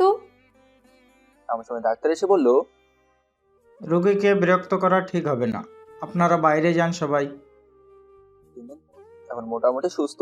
হাসপাতাল থেকে বাসায় চলে আসলাম। বিছানায় শুয়ে ভাবতে থাকলাম, কি বা কারা আমাকে মারতে চাইবে, আর কেনই বা মারতে চাইবে। যে মারতে আসলো তার কণ্ঠটা কেমন যেন পরিচিত লাগছে ছিল। আমার সময় আদিজের রেহান আসলো। আদিজ বললো, এখন কেমন লাগছে? হ্যালো, কি হয়েছিল ওই দিন? পার্টিতে তো অনেকে আসছিল, অনেক ছেলেও আসছে। আমার সন্দেহ হয়েছিল যে এত ছেলে কারা। তখন মেঘলাকে জিজ্ঞেস করি এদের চিনি কিনা। ও বলে কাউকেই চিনে না। তারপর আমি ছেলেগুলোকে ফলো করা শুরু করি, আর আমাদের লোকদের কল দিয়ে বলে দেই পার্টিতে আসতে। হঠাৎ শুনতে পেলাম ওরা কাউকে মারতে আসছিল, আর সেটা তুই। তারপর তোকে কল দিলাম, আর তুই ওইগুলো বললি। দৌড়ে বাসায় এসে দেখলাম তোকে কেউ ছুরি মেরেছে। আমাদের আসতে দেখে পালিয়ে গেল। তারপর তোকে হাসপাতালে নিয়ে যায়। 2 দিন পর তোর জ্ঞান ফিরল। কাউকে ধরতে পেরেছিলি? হ্যাঁ, আর ওদের কাছ থেকে যা জানলাম তাতে তো মাথা ঘুরে গেছে। কে ছিল এসবের পিছনে? তুর্য। আদিজের কথা আমি চমকে গেলাম। কি বলিস? ও কিভাবে? ওর না ফাঁসি হয়ে যাওয়ার কথা? সেটাই তো বুঝতে পারছি না। ওকে ধরেছিস? হ্যাঁ, আমাদের অন্য একটা গোপন জায়গায় রেখেছি। ভালো করেছিস। আচ্ছা তুই বিশ্রাম কর, আমরা যাই। বিছানায় শুয়ে আছি, খুবই দুর্বল লাগতেছে। তখন যে ঘুমিয়ে পড়ছি কেউ জানে না। চোখ খুলে দেখলাম কেউ আমাকে জোরে ধরে শুয়ে আছে। ভালো করে তাকে দেখলাম কায়রা আমাকে জোরে ধরেই কাঁদতেছে। কাঁদছো কেন? আমার ইচ্ছে কাঁদছি, কার কি আসে যায়। এখন তো আমি ঠিক আছি, প্লিজ কান্না বন্ধ করো। জানো এই কয়টা দিন আমি কতটা কষ্ট পেয়েছি। জানি তুমি সারাক্ষণ আমার পাশে ছিলে হাসপাতালে। তোমাকে কে বলেছে? সারা বলেছে। আচ্ছা আমি যদি কিছু হয়ে যেত তাহলে কি করতা? কিছু হতো মানে? যদি আমি মরে যেতাম।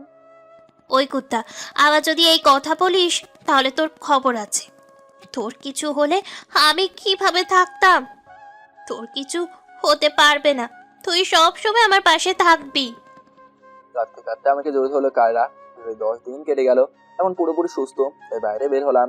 মা বাবা অনেক নিষেধ করেছিল, কিন্তু শুনি নাই। অনেক কাজ পড়ে আছে। তুর্যের কাছে চলে গেলাম। আমাদের দেখে তুর্য বলতে লাগলো, আমাকে দেখে নিশ্চয়ই অবাক হয়ে গেছিস। চিন্তা করছিস আমি কিভাবে বেঁচে আছি, আর বেঁচে থাকলেও আমার তো জেলে থাকার কথা। কিভাবে বেঁচে গেলি তুই? তুই পারলে খুঁজে বের কর, তোর কপাল ভালো ওই দিন বেঁচে গিয়েছিস। কি বলছিস? আমার কপাল ভালো, কিন্তু তুই আর কোনো সুযোগ পাবি না। না, তুই এটা করতে পারিস না। তুই কখনো কাউকে খুন করবি না বলে ওয়াদা করেছিস। তোকে কে বলেছে আমি খুন করবো? খুন তো অন্য কেউ করবে। এটা বলে চলে আসলাম। সব দুশ্মন শেষ হলো। নদীর পাড়ে বসে আছি আমি আর কায়রা। অনেকক্ষণ চুপ করেছিলাম দুজনে। নীরবতা ভেঙে কায়রা বলল, তা এখন কেমন লাগছে? ভালো। আচ্ছা, তোমাকে মারতে চেয়েছিল তার খোঁজ পেয়েছো? হ্যাঁ, ওর নাম তুর্য, আগের দুশ্মন আমার। তবে এরপর আর কোনো ঝামেলা করবে না। মানে? ও চাইলেও আর কিছু করতে পারবে না, কারণ ও আর এই পৃথিবীটাকে থাকবেই না। কারা আমার দিকে অবাক হয়ে তাকিয়ে আছে, ভয়ও পাচ্ছে অনেক। কারাকে বললাম, আসলে আমার কালো একটা অতীত আছে, যা তুমি জানো না। মানুষ খুন করা আমার কাছে কোনো ব্যাপার ছিল না। এখন আমাকে যেরকমটা দেখছো, সেরকমটা মোটেও না আমি। তোমাকে আরো আগেই বলা উচিত ছিল, সাহস পাইনি আর তুমি মনেও করতে চাইনি। তবে এখন তোমাকে সবকিছু বলা উচিত। ক্যাম্পাসে বসে সিগারেট খাচ্ছি, আর একটা মেয়ে এসে বললো, আই লাভ ইউ। মেয়েটার দিকে তাকাতে অবাক হয়ে গেলাম। এতটা সুন্দর আর মায়াবী একটা মেয়ে কি করে হতে পারে? মেয়েটার দিকে তাকিয়ে আছি, মনে হচ্ছিল যেন অন্য সবকিছু ভুলে গেছি। সিগারেটও হাত থেকে পড়ে গেল। মেয়েটা বলল, ভাইয়া প্লিজ ফুলটা নেন, আর কিছু মনে করবেন না প্লিজ। আমি ইচ্ছে করে এমনটা করি নাই, ওই ছেলেগুলো আমাকে করতে বললো। এটা না করলে আমাকে সিগারেট খেতে হতো। সিগারেটের ধোঁয়ায় আমি সহ্য করতে পারি না, খাওয়া তো দূরের কথা। প্লিজ ভাইয়া ফুলটা নেন, আর কিছু মনে করবেন না। কি হলো ভাইয়া, কিছু বললেন না কেন? হ্যাঁ বলো। ওই ছেলেগুলো আমাকে এই ফুলটা দিয়ে বলো, প্লিজ ভাইয়া এটা নেন। ফুলটা হাতে নিয়ে মেয়েটাকে বললাম, কোনো সমস্যা নেই। কোন ছেলেগুলো চলো তো। না থাক, দরকার নেই। ছেলেগুলো অনেক খারাপ, পরে আবার হয়তো কোনো খারাপ কিছু হবে। আমি ঝামেলা চাই না, ধন্যবাদ আপনাকে। এটা বলেই মেয়েটা চলে গেল। মেয়েটা চলে যাওয়ার দিকে তাকিয়ে থাকলাম। যদি আরো কিছুক্ষণ থাকতো মেয়েরা। এই প্রথম কোনো মেয়েকে দেখে অন্যরকম এক অনুভূতি হলো। আদেশ বলল, কিরে তোর কি হয়েছে? জানি না, এই প্রথম কোনো মেয়েকে দেখে এমন হলো, ভালোবেসে ফেলেছে ওরে। কি বলিস? এর আগে তো কোনো মেয়ের দিকে তাকাসনি, আর আজকে প্রথমবার কোনো মেয়েকে দেখেই ভালোবেসে ফেললি? মনে হচ্ছিল ওর সাথে সবসময় থাকি, এখনো ওর ঘরেই আছি। তাহলে চল মেয়েটার সাথে কথা বলি। না পরে, এখন বললেই মেয়েটা খারাপ মনে করবে। এখন চল ভার্সিটিতে, মেয়েটাকে কে বিরক্ত করে তার খোঁজ খবর নিতে। আচ্ছা। কিছুক্ষণ পর আদেশ এসে বলল, সূর্য মেয়েটাকে অনেক দিন থেকেই বিরক্ত করছে। ওরে এর আগে অনেকবার বলছি, তাও শোনে না। আজকে তোর খবর আছে, চল তো। সূর্যের কাছে গিয়ে ওকে থাপ্পড় মারলাম, মারামারি লেগে গেল। কিছুক্ষণ পর স্যার চলে আসলো। কি হচ্ছে এখানে? এটা ভার্সিটি না কি কোনো মারামারির জায়গা? তোমাদের এর আগেও অনেক বলেছি ঝামেলা না করতে। তোমাদের জন্য ভার্সিটির মান সম্মান নষ্ট হচ্ছে, এখনই এখান থেকে চলে যাও। স্যার ও আর কোনো কথা শুনতে চাই না। ওখান থেকে চলে আসলাম। ওর সাহস কত বড়, অনেক নিষেধ করার পরও ও শুনছে না। আদিজ আমাকে বললো, শান্ত হওয়ার ব্যবস্থা পরেও করা যাবে। সূর্যের ফ্রেন্ডরা সূর্যকে বললো, এই রিত কিন্তু বেশি বাড়াবাড়ি করছে। আজকে তোকে এসে থাপ্পড় মারলো, ওর কিছু একটা করতে হবে। সময় হলে দেখতে পাবি আমি কি করি। ওরে এমন কষ্ট দিবি যা কোনোদিন ভুলতে পারবে না। এখন চল তো। কোথায় যাবি? গেলেই দেখতে পাবি। জান্নাত ফিয়াকে বললো, ফুলটা যারে দিলি তারে চিনিস তুই? না কেন? তাহলে দিলি কেন? আমি কি ইচ্ছে করে দিচ্ছি নাকি? তোরা তো লেট করে আসলি, আমি একটু আগে আসলাম। তখন কিছু ছেলে আমাকে বললো ওই ফুলটা একটা ছেলেকে দিতে। আমি আশেপাশে তাকিয়ে তেমন কাউকেই পেলাম না। হঠাৎ ওই ছেলেটাকে দেখলাম, তাই ওকে দিলাম। কি হয়েছে বলতো? আরে ছেলেটা অনেক রাগী, সব সময় মারামারি করে, ভার্সিটির সবাই ওকে ভয় পায়। কি বলিস? এই কথা তুই আগে বললি না কেন? এখন আমি কি করব? আমার অনেক ভয় করছে। কালকে সরি বলে দেব। বাসায় এসে ফ্রেশ হয়ে সবাই মিলে খেতে বসলাম। খাওয়ার পর রুমে এসে শুয়ে পড়লাম। বাইক নিয়ে বেরিয়ে পড়লাম নদীর পাড়ে। হঠাৎ ভার্সিটির মেয়েটাকে দেখলাম। মেয়েটার পিছনে যেতে লাগলাম কথা বলার জন্য। ফিয়া জান্নাতকে বললো, এই তাড়াতাড়ি এখান থেকে চল। কেন, কি হয়েছে? আজকে যে ছেলেটাকে ফুল দিয়েছিলাম, ছেলেটা আমার পিছু পিছু আসছে। ওর সাথে আরও অনেক আছে। তাহলে যা, সরি বলে আয়। আমার ভয় করছে, কালকে ভার্সিটি বলবো, তখন কিছু বলতে পারবে না। এখন তাড়াতাড়ি চল, এখানে আর থাকা যাবে না। মেয়েটা কোথায় উধাও হয়ে গেল? একটু আগেও তো এখানে ছিল। রেহান বলল, কালকে ভার্সিটির কথা বলিস, এখন চল। রাতে বাসায় চলে আসলাম। ছাদে বসে আর মেয়েটার কথা ভাবছি। মেয়েটাকে কিছুতেই ভুলতে পারছি না। মনে হয় মেয়েটা সব সময় আমার সাথে আছে। চোখ বন্ধ করলে মেয়েটাকে দেখি। সকালে ঘুম থেকে উঠে ফ্রেশ হয়ে নাস্তা করলাম। তারপর ভার্সিটিতে গেলাম। ক্যাম্পাসে বসে আছি। আদেশকে বললাম, মেয়েটা এসেছে? দেখলাম না তো। এখন কি করব? চিন্তা করিস না, খুঁজে দেখব। মেয়েটার কথা ভাবছি, হয়তো মেয়েটা এসে বললো, আমি সরি ভাইয়া, বুঝতে পারি নাই আমি তো ইচ্ছে করে দেইনি। সরি কিসের জন্য? গতকালকে ফুল দিয়ে আই লাভ ইউ বললাম না, তার জন্য। আমি তখন আপনার সম্পর্কে জানতাম না, জানলে কখনোই বলতাম না। প্লিজ ভাইয়া, কিছু মনে করবেন না। তাই এখন কি জেনেছো আমার সম্পর্কে? আপনি অনেক রাগী, সব সময় মারামারি করেন, ভার্সিটির সবাই আপনাকে ভয় পায়। ধ্যাত, কখন যে কি বলে ফেলি নিজেও জানি না। প্লিজ ভাইয়া, আমাকে মাফ করে দেন। ওই আর একবার ভাইয়া বললে কিন্তু। সরি, আর বলবো না। নাম কি তোমার?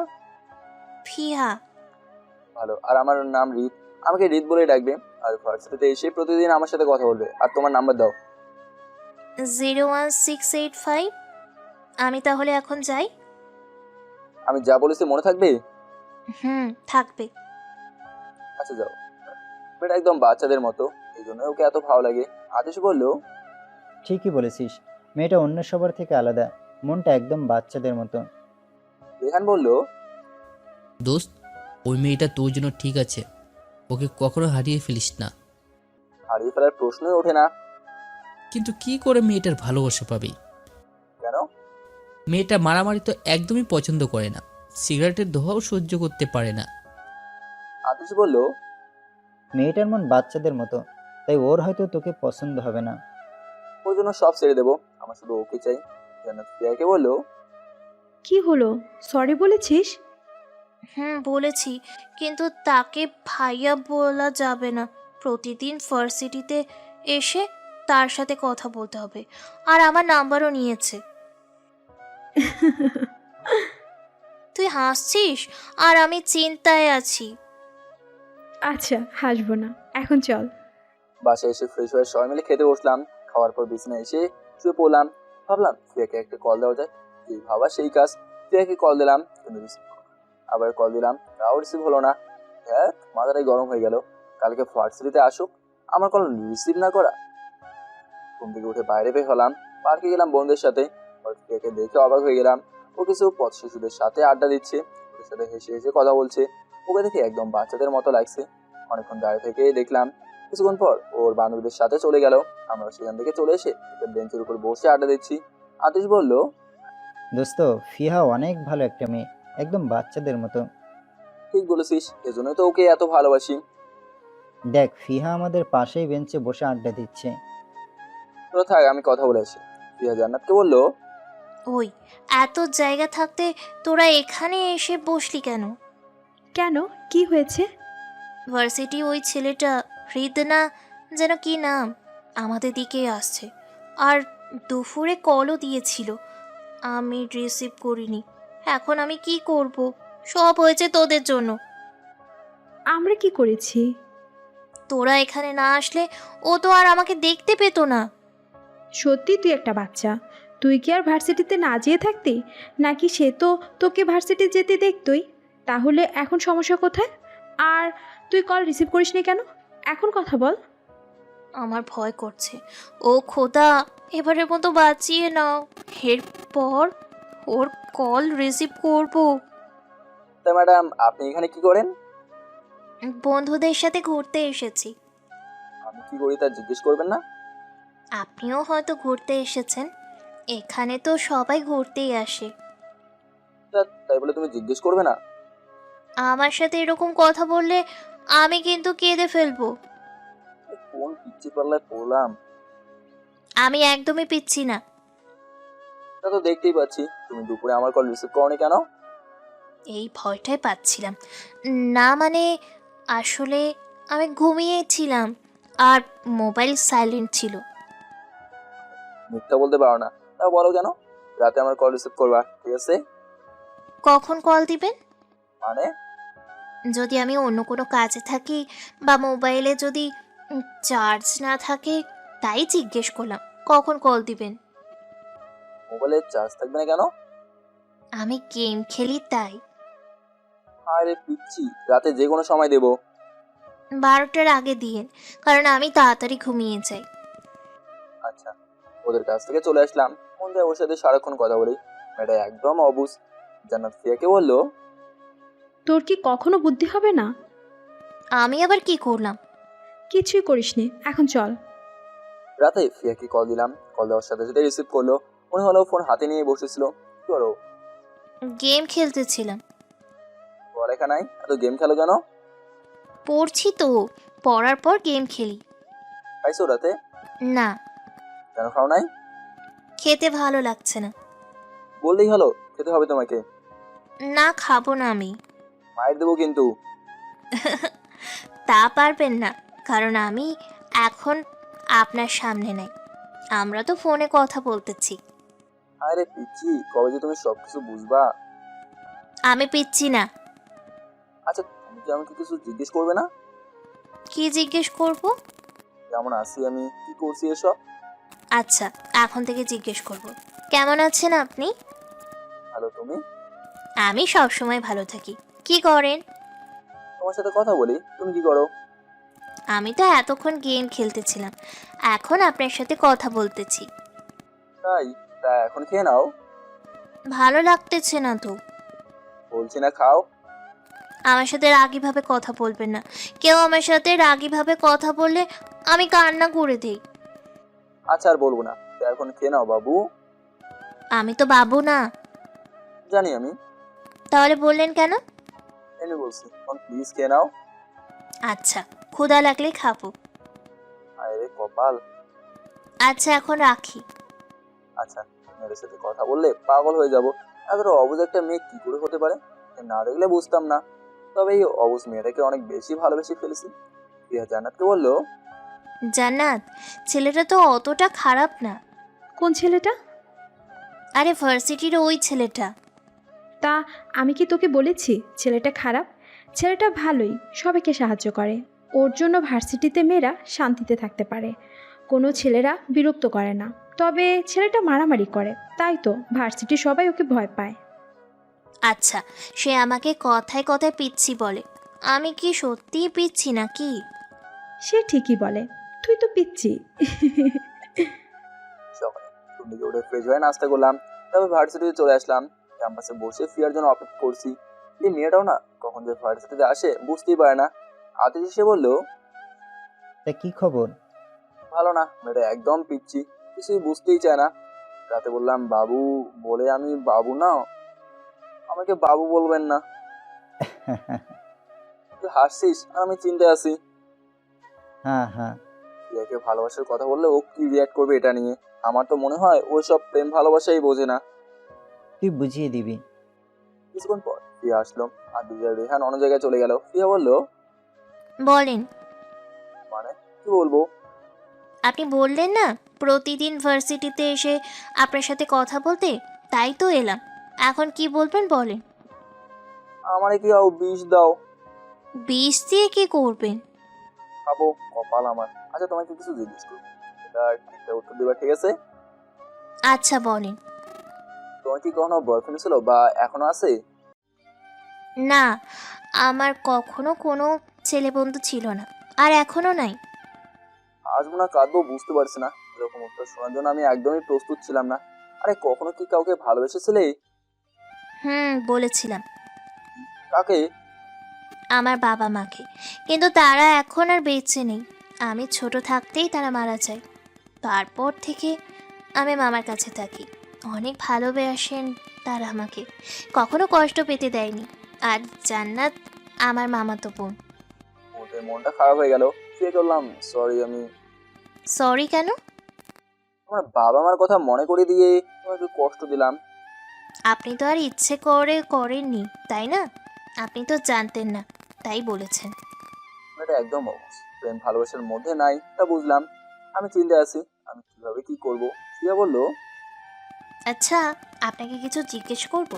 রাগ করবেন না তো? তুমি যা কিছু বলতে পারো, আমি কখনো রাগ করবো না। আপনি মারামারি করেন কেন? আর আপনাকে সবাই ভয় পায় কেন? তুমিও ভয় পাও নাকি? প্রথম প্রথম পেতাম, কিন্তু আপনার সাথে কথা বলার পর এখন আর তেমন লাগে না। তাই তুমি মারামারি পছন্দ করো? না, আমার একদমই ভালো লাগে না। তবে আপনি অনেক ভালো। তোমাকে কে বললো? জান্নাত বলেছে আপনি নাকি সবাইকে সাহায্য করেন। আপনার জন্য নাকি ভার্সিটিতে ছেলেরা মেয়েদেরকে বিরক্ত করতে পারে না। তাই? আচ্ছা, তোমার কাছে আমি কেমন, ভালো না খারাপ? মোটামুটি ভালোই। তাই? আচ্ছা, এখন যাই, ক্লাস করতে হবে। আচ্ছা যাও। কিছুক্ষণ পর আদ্রিতা রেহান এসে বলল, প্রিয়াকে ভালোবাসার কথা বলছিস না কেন? কিভাবে কি বলবো বুঝতে পারছি না। ও তো এসব কিছুই বোঝে না। যদি বুঝতো তাহলে আরো আগেই বুঝে যেত যে আমি ওকে পছন্দ করি। রেহান বলল, ওকে না বললে যদি ওকে হারিয়ে ফেলিস তাহলে? সেটা নিয়েই তো চিন্তায় আছি। রিহা জান্নাতকে বলল, কি হলো, দাঁড়িয়ে গেলি কেন? সামনে কিছু বকাটে ছেলেরা বসে সিগারেট খাচ্ছে, দেখছিস না? হ্যাঁ, কি হয়েছে? যদি আমাদের বিরক্ত করে? আরে কিছু হবে না, চল তো। রিহা আর জান্নাত ছেলেগুলোর পাশ দিয়ে যেতে লাগলো। ছেলেগুলো ওদেরকে অনেক বাজে বাজে কথা বলছিল। জান্নাত আর নিজেকে কন্ট্রোল করতে না পেরে ছেলেগুলোকে গিয়ে থাপ্পড় মেরে বলে, আর কখনো কোনো মেয়ের সাথে এমন আচরণ করবি না। নিজের মা বোনকে যেভাবে সম্মান করিস আর সবাইকেও ঠিক সেভাবে সম্মান করবি। জান্নাত চলে আসতে যাবে তখন তুর্য হাত ধরে বলল, দিব না সম্মান। তুই কি করবি? তোর সাথে একটা রাত থাকবো, যত টাকা চাস দিব। জান্নাত তুর্যকে আবার থাপ্পড় মারলো। তুর্য রেগে গিয়ে এবার জান্নাতকেও থাপ্পড় মারলো। ফিয়া তুর্যকে বলল, ভাইয়া প্লিজ ওকে ছেড়ে দেন, ওর হয়ে আমি মাপ চাইছি। আমি আড্ডা দিচ্ছিলাম। হঠাৎ রেহান দৌড়ে এসে বলল, হৃদয় তাড়াতাড়ি চল, ফিয়া আর জান্নাতের সাথে তুর্যর খারাপ ব্যবহার করছে। এটা শুনে অনেক রাগ হলো। একটা লাঠি নিয়ে দৌড়ে ওদের কাছে যেতে লাগলাম। তুর্যের মাথায় লাঠি দিয়ে আঘাত করলাম। তুর্যের মাথা থেকে রক্ত পড়ছে, তাও মেরেই যাচ্ছি। সাথে ওর বন্ধুদেরও মারতে লাগলাম। এর ভিতরে স্যারও চলে এসেছে। আতিশ আর রেহান আমাকে ধরে রেখেছে।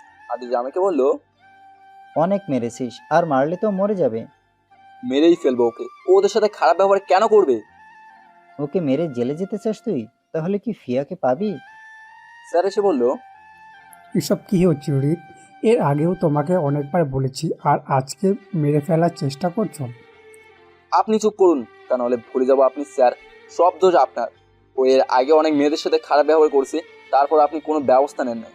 ওর সাহস কি করে হয় ওদের গায়ে হাত দেওয়ার? আমি সবাইকে বললাম আমি ওকে ভালোবাসি, আর আজকের পর যদি কেউ ওর সাথে খারাপ ব্যবহার করে বা বিরক্ত করে তাহলে তাকে না মারবো না একেবারে মেরেই ফেলবো। এটা বলে ওদের দুজনকে নিয়ে চলে গেলাম। ফিয়া আর জান্নাতকে বাসায় পৌঁছে দিল। জান্নাত ফিয়াকে বলল, অনেক ভাগ্যবান তুই যে হৃদয়ের মতো কাউকে তোর জীবনে পেয়েছিস, যে তোকে নিজের জীবনের চেয়ে বেশি ভালোবাসে। তোর মনটা একদম বাচ্চাদের মতো, তাই তোকে নিয়ে নিয়ে সব সময় চিন্তায় থাকতাম। কিন্তু এখন আর তা দরকার হবে না, কারণ এমন একটা মানুষ তোর জীবনে আছে যে সব সময় তোকে ছায়ার মতো পাশে থাকবে। কারণ এমন একটা মানুষ তোর জীবনে আছে যে সব সময় ছায়ার মতো তোর পাশে থাকবে, তোর খেয়াল রাখবে, তোর সব কষ্টে নিজে সব তোর সব কষ্ট নিজের করে নেবে। তুই কখনো ওকে কষ্ট দিস না। বিকালে বিছানায় শুয়ে আছি, একদমই ভালো লাগছে না। শুধু এই ঘটনাটাই মনে পড়ছে। ওকে মেরে ফেলতে পারলেই শান্তি পাইতাম। হঠাৎ মোবাইলটা বেজে উঠলো। স্ক্রিনে তাকিয়ে দেখলাম প্রিয়া call করেছে। প্রিয়া বলল, কোথায় তুমি? বাসায়। তুমি? আমিও বাসায়। তুমি আমার বাসার নিচে আসো, নদীর পাড়ে যাব। আচ্ছা ঠিক আছে। এই, তোমার কণ্ঠ এমন লাগছে কেন? কি হয়েছে তোমার? কিছু হয়নি, এমনিই ভালো লাগছে না। তুমি রেডি হয়ে থাকো, আমি আসছি। এটা বলেই কল করে রেডি হলাম। তারপর ওনার বাসার নিচে গিয়ে ওরে কল দিলাম। ও আসার পর ওকে নিয়ে নদীর পাড়ে গেলাম। একটা বেঞ্চের উপর দুজনে বসে আছি, কেউ কোনো কথা বলছি না, দুজনে চুপচাপ বসে আছি। কিছুক্ষণ পর ফিহা বলল, সরি, আমার জন্যই তুমি কষ্ট পেলে। সব দোষ আমার। জানাত আমাকে ওখান থেকে যেতে নিষেধ করছিল, তারপরও গিয়েছিলাম আমি, আর তাই এসব কিছু হলো। তুমি আমার জন্য অনেক কষ্ট পেয়েছো, তাই না? আর কখনো কষ্ট দিব না তোমাকে। তুমি যা বলবে শুনবো। ঠিক আছে, জানো কতটা কষ্ট পেয়েছি। ওকে মেরে ফেলতে পারলেই ঠিক হতো।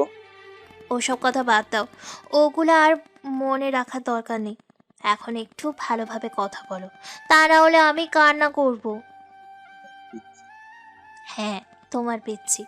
তুমি যখন আমাকে পিচ্ছি বলে ডাকো তখন খুব ভালো লাগে। তাই তাহলে তো এখন থেকে সবসময় ডাকবো।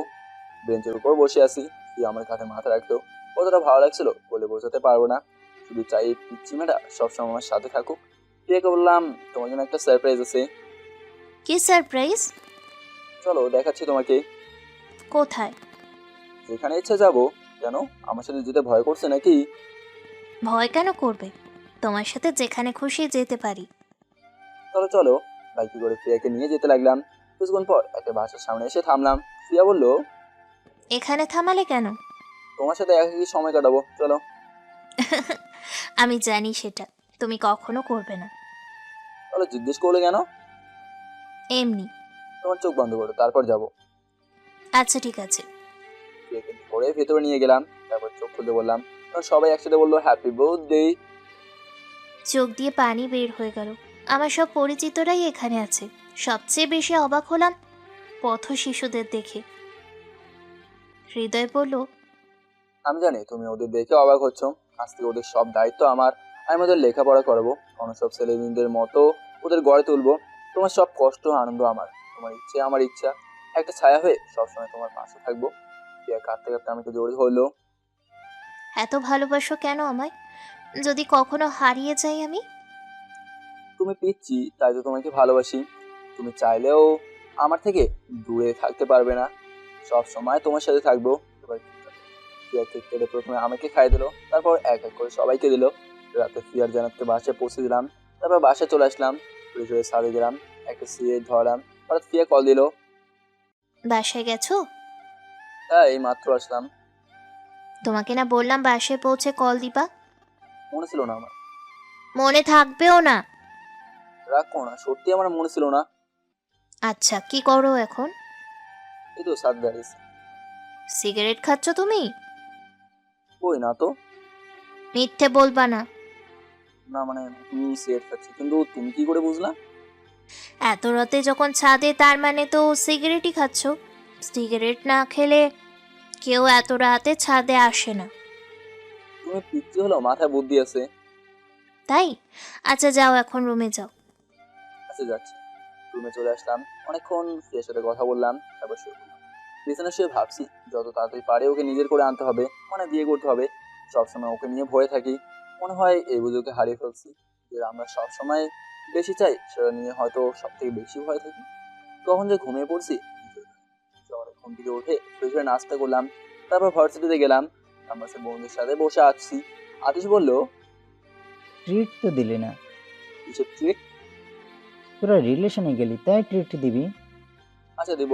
এখন শোন, ভার্সিটিতে ফিয়ার উপর নজর রাখতে হবে, যাতে কেউ ওকে বিরক্ত করতে না পারে। তুই কোনো চিন্তা করিস না, আমাদের লোকজন লাগিয়ে দেব। কেউ ওকে বিরক্ত করলেই ধরে আনবো। এটা একদম অবস্থা, তাই তো ওকে নিয়ে সবসময় ভয় থাকি। আজকে ভার্সিটিতে বিচার হবে হয়তো। আমার বাবাকে কল দিয়ে আসতে বলছে। কিসের বিচার? আরে গতকালকের মারামারি। কি বলিস? এখন কি হবে? যা হবার হবে, তা নিয়ে ভয় করছি না। কিছুক্ষণ পর ফিয়া আসলো। আদিজ আর রেহান চলে গেল। তারপরে ফিয়া কিছু বললো, যা শুনে একদম অবাক হয়ে গেছি। কি বলবো বুঝতে পারছি না। ফিয়া বললো, একটা সিগারেট দাও তো, আজকে সিগারেট খেতে ইচ্ছে করছে অনেক। ফিয়ার কথা শুনে হাসবো না কাঁদবো বুঝতে পারছি না। এরকম ইচ্ছাও কি কোনো মেয়ের হতে পারে, তা আমার জানা ছিল না। ফিয়াকে বললাম, মাথা ঠিক আছে তোমার? এগুলো কেমন ইচ্ছে? যত সব ফালতু ইচ্ছে। না আমি খাবো, তুমি দাও তো। এসব খেতে হয় না, ফালতু জিনিস এগুলো। ফিয়া বললো, তাহলে তুমি খাও কেন? এবার বলছি, আসলে তুমি সিগারেট খাবে না, আমি যাতে না খাই সেই প্ল্যান করছো। হ্যাঁ, আর খাবা না। এইসব খেলে নাকি অনেক সমস্যা হয়। প্লিজ আর খাবা না। এতদিনের অভ্যাস এভাবে সারবো কিভাবে? আচ্ছা প্রতিদিন 2টা করে খাবো। আচ্ছা, আস্তে আস্তে ছেড়ে দিবা। হ্যাঁ। আচ্ছা, আজকে কি ভার্সিটিতে কিছু আছে? গতকালকে মারামারি করছিলাম না, আজকে তার বিচার হবে। আমার বাবাকে কল দিয়ে আসতে বলছে। কি বলছো? তোমার কিছু হবে না তো? চিন্তা করো না, আমার কিছু হবে না। তুমি এখন যাও, আমাকে যে কোনো সময় ডাকতে পারে। আমার কিন্তু ভয় করছে। আরে পাগলি, আমার কিছুই হবে না, যাও এখন তুমি। আচ্ছা যাচ্ছি। ওখান থেকে এসেই কিন্তু আমার সাথে দেখা করবে। আচ্ছা করবো। বসে আছি আর ভাবছি কি করবো। সূর্যের বাবা অনেক বড় নেতা। কিছুক্ষণ পর আমাদের 3 জনকে ডাক দিল। স্যার রুমে গেলাম। স্যার বললো, আপনাদের এখানে কেন ডেকেছি তা আগেই বলেছি। এইভাবে যদি ভার্সিটিতে মারামারি চলতে থাকে তাহলে ভার্সিটি মান সম্মান বলতে আর কিছু থাকবে না। ছেলেমেয়েরা এই ভার্সিটিতে আর ভর্তি হতে চাইবে না। আমি ওদেরকে অনেকবার বলেছি, কিন্তু আমার কথা কেউ শোনেনি, তাই বাধ্য হয়ে আপনাদের ডাকছি। বাবা স্যারের কথা শুনে বললো, আপনি যা খুশি ব্যবস্থা নিতে পারেন। জি, আর আপনার ছেলেকে বলবেন ভার্সিটিতে যাতে আর কখনো মারামারি না করে। সূর্যের বাবা বললো, আমার ছেলে তো এখনো হাসপাতালে, ওকে এইভাবে মারার কি কোনো ব্যবস্থা নেবেন? দোষ সবারই ছিল, দুইজনই মারামারি করেছে। আর আপনার ছেলেকে বলবেন ভার্সিটিতে যাতে কোনো মেয়েকে বিরক্ত না করে আর র্যাগিং না করে। আপনাদের দুজনকেই বলছি। এরপর যদি আপনাদের ছেলেরা ভার্সিটিতে কোনো ঝামেলা করে তাহলে আমি টিসি দিতে বাধ্য হব। আমার বাবা আর তুজের বাবা দুজনে স্যারের কথা সম্মতি দিল। তারপর সবাই চলে গেল, আমরাও চলে আসলাম। ক্যাম্পাসে এসে দেখি ফ্রি অপেক্ষা করছি। ফ্রিয়াকে বললাম, তুমি এখানে কেন? ক্লাস করতে যাওনি? না, আমার ভয় করছিল। এখন বলো কি হয়েছে? এরপর যদি আবার ঝামেলা করি তাহলে টিসি দেবে। এরপর আর কখনো ঝামেলা করবে না। দেখা যাবে, করোনা লাগবে, করবো না। মানে? যদি কেউ কোনো মেয়েকে বিরক্ত করে বা তোমাকে বিরক্ত করে তাহলে তো করবোই। এত নেগেটিভ চিন্তা করো কেন? এরপর আর কেউ বিরক্ত করবে না। আচ্ছা, তুমি ক্লাস করতে যাও। আচ্ছা, যাচ্ছি। তুমি থেকো এখানে, আমি ক্লাস করে এসে কথা বলবো। কিছুক্ষণ পর ফিরে আসলো, ওকে নিয়ে নদীর পাড়ে ঘুরতে গেলাম। দুপুরে একটা রেস্টুরেন্টে লাঞ্চ করলাম। তারপর ওকে বাসায় নামিয়ে দিয়ে আসলাম। আমি বাসায় এসে ফ্রেশ হলাম।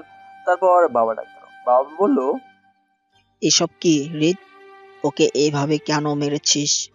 ও মেয়েদের বিরক্ত করছিল তাই মারছি। বিরক্ত করলে পুলিশের কাছে বলতি, তুই মারতে গেলি কেন? পুলিশের কাছে দিলে কি হতো? সাথে সাথে তো সারা পেয়ে যেত। আর কখনো এইভাবে মারামারি করিস না। দেখা যাবে, এটা বলেই চলে আসলাম। আগেই বলেছি ছেলেটাকে এইসব থেকে দূরে রাখো। এখন দেখছো কি হয়েছে। ও তো আর কোনো অন্যায় কাজ করছে না। এই, তোমার জন্যই ছেলেটা আজকে এই অবস্থা। বিছানায় এসে শুয়ে পড়লাম। ফিয়া কল দিল। বাসায় গেছো? এইমাত্র আসছি। কি করো? শুয়ে আছি, ঘুম পাচ্ছে অনেক। তুমি কি করো? আমিও শুয়ে আছি। আচ্ছা, ঘুমাও, বিকেলে কথা হবে। অনেক ঘুম পাচ্ছিল, কখন যে ঘুমিয়ে পড়েছে নিজেও জানে না। তোর ফ্রেন্ডের জিজ্ঞেস করলো, ভার্সিটিতে কি হলো আজকে? এরপর কোনো ঝামেলা করলে তোদের টিসি দিয়ে দিবে। হৃদয়কে তো এত সহজে ছেড়ে দিব না। ওর এমন অবস্থা করবো যার জন্য সারা জীবন কষ্ট পাবে।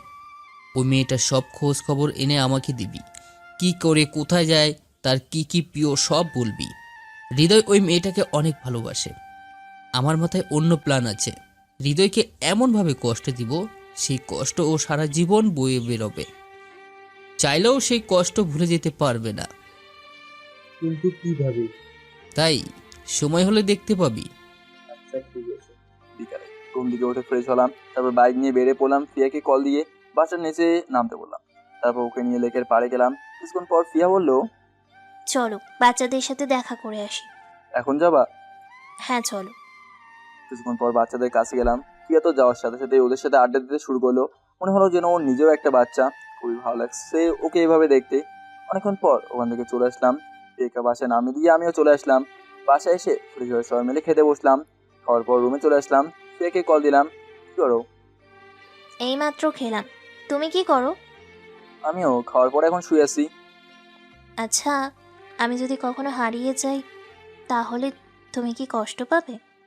মানে এটা কি ধরনের কথা? তুমি হারিয়ে যাবে কেন? জানি না, যদি কখনো যাই।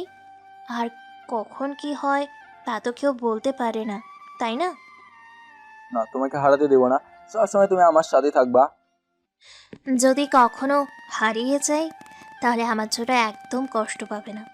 আমার মতো কোনো মেয়ে যদি তোমাকে ভালোবাসে তাহলে তাকে বিয়ে করে নিবে। মনে রেখো, তুমি কষ্ট পেলে আমিও পাবো। ওই ফালতু কথা বাদ দাও তো। মাথা কিন্তু একদম গরম হয়ে যাচ্ছে। কিসব উল্টা পাল্টা বলিস। যা, তোর সাথে কথাই বলবো না বলে কল কেটে দিলাম।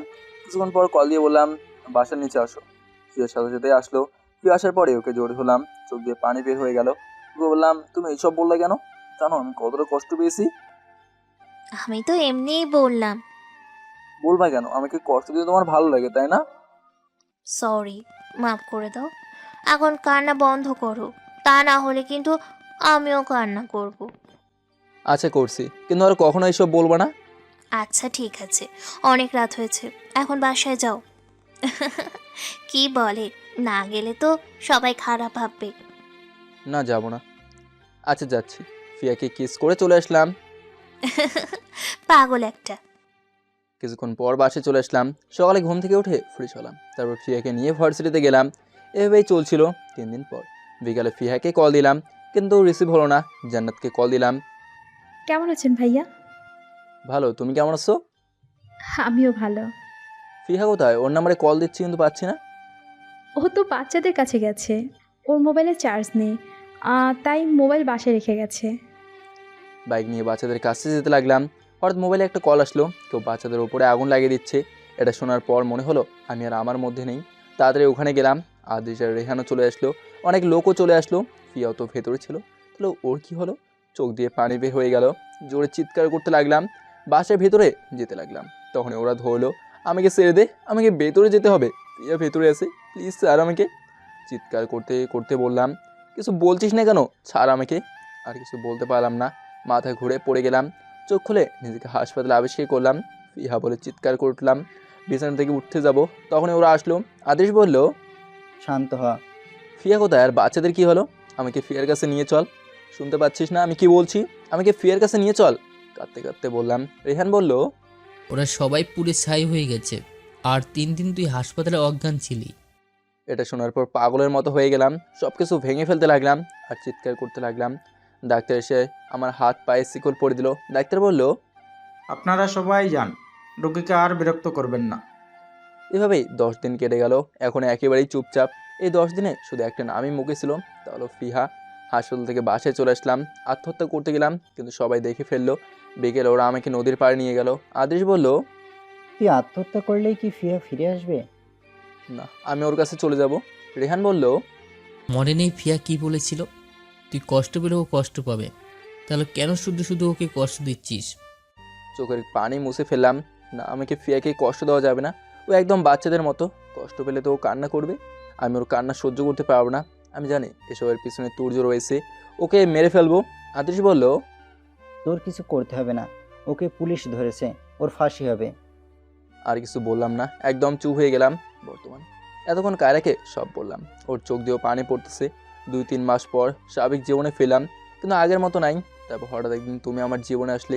তোমাকে দেখে ফিয়ার প্রতিচ্ছবি মনে হচ্ছিল। আর ফিয়া একদিন বলেছিল, ওর মতো যদি কেউ আমাকে ভালোবাসে তাহলে তাকে কষ্ট না দিতে। তাই তোমাকে ভালোবেসে সেগুলো ভুলে থাকার চেষ্টা করলাম। হঠাৎ পেছন থেকে কেউ ছুরি মারতে লাগলো, অনেকবার মারতে থাকলো। পিছনে তাকে তো অবাক হয়ে গেলাম। কায়রা, তুমি? হ্যাঁ, তুই যখন ভালোবাসতে আমাকে, তাহলে মেরে ফেলতে চাইলে কেন? কি দোষ ছিল বাচ্চাদের? ওদেরকে কেন মারলে? এমনটা কেন করলে তুমি? চিৎকার করে বলল কায়রা, তুমি কে? আমি ফিয়া। ওই দিন মারা যাইনি আমি, প্রতিশোধ নেওয়ার জন্য বেঁচে আছি। কেন করলে এমন? কতটা ভালোবাসতাম তোমাকে। কাঁদতে কাঁদতে বলল ফিহা। কিছু বলতে পারলাম না, চোখ বন্ধ হয়ে আসছে। দেখলাম আদৃশ দৌড়ে আসছে। আর কিছু মনে নেই। চোখ খুলে নিজেকে হাসপাতালে আবিষ্কার করলাম। সবাই কাঁদতেছে। আমার জ্ঞান ফেরার পরও সবাই কাঁদতেছে। বুঝলাম আমি হয়তো আর এই পৃথিবীতে বেশিক্ষণ নেই। ডাক্তারকে বললাম, ডাক্তার আমি আর কতক্ষণ বাঁচবো? বাঁচা মরা আল্লাহর হাতে, আমরা কিছুই করতে পারি না। তবে আপনার অবস্থা ভালো না, যার যার সাথে কথা বলতে চান বলুন। চোখ দিয়ে পানি বের হয়ে গেল। আমি মারা যাব তার জন্য না, ফিয়াকে আর দেখতে পাবো না তার জন্য। মা বলল, তোর কিছু হবে না বাবা, একদম চিন্তা করিস না। কাঁদতে কাঁদতে বললো, মা আমাকে মাফ করে দিও মা। আমি কখনো তোমার ভালো ছেলে হতে পারিনি, কখনো তোমার কথা শুনে নাই, আমি কষ্ট দিয়েছি তোমাকে। আমাকে মাফ করে দিও মা। তোমাকে কষ্টের জন্য হয়তো কখনো আর থাকবো না আমি। আর কখনো তুমি বলতে পারবে না যে আমি তোমার কথা শুনি না। দিব এক থাপ্পড়, শুধু উল্টোপাল্টা বলিস। তোর কিছু হবে না। বাবা, আমার একটা কথা রাখবা? রাজনীতি ছেড়ে দাও বাবা। এই রাজনীতির জন্য আজকে আমি তোমাদের থেকে দূরে চলে যাচ্ছি। তোর সব কথা রাখবো বাবা, তোর কিছুই হবে না, আল্লাহ নিশ্চয় সহায় হবেন। সবার চোখেই পানি। হয়তো আর কিছুক্ষণ এই পৃথিবীতে থাকবো, তারপর ওই আকাশের কোনো একটা তারা হয়ে যাব। সবাইকে বললাম বের হয়ে যেতে, আদিজ আর রেহান ছাড়া। হঠাৎ রুমে ফিহা আসলো হাতে ফুল নিয়ে। ফিহা বলল, অবাক হচ্ছ তাই না? হয়তো এটা ভাবছো যে আমি এখানে কেন এসেছি, তাও আবার ফুল নিয়ে। কেউ সুস্থ হলে শুভেচ্ছা জানাতে, তার সাথে দেখা করতে ফুল নিয়ে আসে। আর তুমি মারা যাবে তাই নিয়ে এসেছি। আজকে আমার প্রতিশোধ পূর্ণ হবে। তুমি মারা যাবে সেটা নিজের চোখে দেখতে আসলাম, যাতে ওই অসহায় বাচ্চাদের ভুলতে পারি। কি দোষ ছিল ওদের? আমার কি দোষ ছিল? অনেক ভালোবাসতাম তোমাকে। সব সময় বলতা না আমি পিচ্ছি, আর সেই পিচ্ছিটার সাথেই এটা কিভাবে করতে পারলে? কাঁদতে কাঁদতে বলল ফিহা, চোখ দিয়ে পানি বের হয়ে গেল। তুমি পিচ্ছি। চুপ, তোর ওই মুখে আর আমাকে পিচ্ছি বলবি না। শেষবারের মতো তোমাকে দেখতে চাচ্ছিলাম, তাও পূরণ হয়ে গেল। আর কোনো ইচ্ছে নেই, জানি আমাকে হয়তো আর মনে রাখবে না, আমি তো অনেক খারাপ। শেষবারের মতো আমার একটা কথা রাখবা, আমাকে একবার ভালোবাসি বলবা? কখনো না। তুই এটা ভাবলি কি করে? তোর প্রতি আমার কোনো ভালোবাসা নেই, যা আছে সব ঘৃণা। পিচ্ছি। ফিয়া রুম থেকে বের হয়ে গেল। ওদেরকে বললাম, দোস্ত, ওদেরকে কখনো আমার নিজের বন্ধু ভাবিনি, সবসময় নিজের ভাই ভেবেছি। সবসময় ভাবতাম আমার 2টা ভাই আছে, যারা সবসময় আমার সাথে থাকবে, আমার বিপদে পাশে থাকবে। রিহান ভাই, আমার কেন এমন করলি? কি দোষ ছিল আমার? রিহান অবাক হয়ে বলল, মানে কি বলছিস? কি করেছি আমি? আদৃশ্য অবাক হয়ে আমাকে বলল, কি বলছিস? রিহান ভাই আমার, তুই তুর্যর সাথে হাত মিলিয়ে বাচ্চাদের কেন খুন করলি? ফিয়াকে কেন মারতে চাইলি? আমাকে কেন মারতে চাইলি? নিজের ভাই ভাবতাম তোকে, তুই এটা কীভাবে করতে পারলি? তুর্যর কাছ থেকে সবই জানতে পারি। প্রথমে বিশ্বাস করিনি, পরে যখন ভিডিও দেখালো তখন বিশ্বাস না করে উপায় ছিল না। তারপরও কিছু বলি নাই তোকে, কারণ তুই আমাকে ভাই না ভাবলেও আমি তোকে ভাবতাম। তোকে কিছু বললেই তো আর সব কিছু ফিরে আসতো না। তবে আমি ভাবছিলাম তুই এসে আমার কাছে মাপ চাইবি নিজের ভুলের জন্য, কিন্তু তাও তুই করলি না। তুই কেন সব করলি ভাই? আদৃশ রেগে গিয়ে বলল, তুই এটা কি করে করতে পারলি? তোকে তো মেরেই ফেলবো। আদৃশ থাম, কখনো ওর কিছু করবি না, মনে রাখবি ও আমাদের ভাই। রিহান আমার পা ধরে বলতে লাগলো, আমাকে মাফ করে দে ভাই, আমি বুঝতে পারিনি। প্রথম দেখাতেই ফিয়াকে ভালো লেগে যায় আমার, কিন্তু ফিয়ার সাথে তোর রিলেশন হয়ে গেল, তখন থেকে রাগ হয়েছিল তোর উপর। তারপর তুর্য একদিন বলল এই প্ল্যানের কথা, বাচ্চাদের মেরে তোকে ফাঁসিয়ে দিতে চেয়েছিলাম, যাতে ফিয়া তোকে ভুল বুঝে আর তুই জেলে যাস। তাহলে আমি ফিয়া কি পাবো, আর তোর উপর প্রতিশোধ নেওয়া হবে। সব কিছু সেইভাবে হচ্ছিল, সব প্রমাণ রেখেছিলাম তোকে ফাঁসানোর, কিন্তু ফিয়া যে ভিতরে ছিল তা জানা ছিল না। জানি না তখন আমার কি হয়েছিল, মনে হচ্ছিল যেন আমি আমার মধ্যে ছিলাম না। তোকে বলার সাহস কখনো পাইনি, আমাকে মাফ করে দে ভাই। তোকে তো আরো আগেই মাফ করে দিয়েছি আমার ভাই। আদৃশ আমাকে বলল, ফিয়াকে সত্যিটা বললি না কেন? আমি চাই না এসব বলে ওকে কষ্ট দিতে, এসব ওকে বলেও সারা জীবন নিজেকে দোষী ভাবতো, আর আমি চাই না ওকে কষ্ট দিতে। তার চেয়ে বরং আমি ওর কাছে দোষী হয়ে থাকি সারা জীবন। হঠাৎ ফিয়া দৌড়ে এসে আমাকে পা জড়িয়ে ধরে বলল, আমাকে মাফ করে দাও, যা করেছি তা মাফের অযোগ্য। আমি এটা কি করে করতে পারলাম? হে আল্লাহ, এটা আমি কি করলাম? কিছু না জেনেই নিজের ভালোবাসাকে হত্যা করলাম। চিৎকার করে বলল ফিহা, তুমি যাওনি কেন? আমি তোমাকে কষ্ট দিতে চাইনি। তোকে যখন মারলাম তখন আমাকে মেরে ফেললি না কেন? কেন আমাকে মারলি না? আমি তোর ভালোবাসার যোগ্য না। চলেই যেতে চাইছিলাম, কিন্তু তোকে শেষবার দেখার জন্য ফিরে আসলাম। তা না হলে এই সত্য কখনোই জানতেই পারতাম না। কেন এত ভালোবাসিস আমায়? চিৎকার করে কাঁদতে কাঁদতে বলল ফিয়া। সবাই চলে এসেছে, সবার চোখেই পানি। আর এক মুহূর্ত বেঁচে থাকতে ইচ্ছে করছে না। আমিও তোর সাথে চলে যাব। এই পিচ্ছি, কি বলো এসব? তুমি চলে গেলে আমার কি হবে? আমি কিন্তু অনেক কষ্ট পাবো। আমি আকাশের তারা হয়ে সবসময় তোমাকে হাসি খুশি দেখতে চাই। আমি তোর ভালোবাসার যোগ্যই না। নিজের প্রতি নিজেরই ঘৃণা লাগছে। জোরে ধরে বলল ফিহা। আমার পিচ্ছিটা অনেক ভালো, কেউ আমার পিচ্ছিটাকে খারাপ বলতে পারবে না। আমি এই পিচ্ছিটাকে অনেক ভালোবাসি। জানি না তোমাকে ছাড়া কতদিন বেঁচে থাকতে পারবো। আমাকে মাফ করে দিও, তোমার কথা রাখতে পারবো না। বলে আমাকে কিস করতে থাকলো। পিচ্ছি। কি হলো? কিছু বলছো না কেন? ওই কথা বলো। দেখো তোমার পিচ্চি তোমাকে জড়িয়ে ধরেছে। ওই কথা বল তুই। চিৎকার করে বলল ফিহা। হাসপাতাল নিস্তব্ধ হয়ে গেল, সবার চোখেই পানি। সবাই ভাবছে কেউ কাউকে এতটা ভালো কি করে বাঁচতে পারে।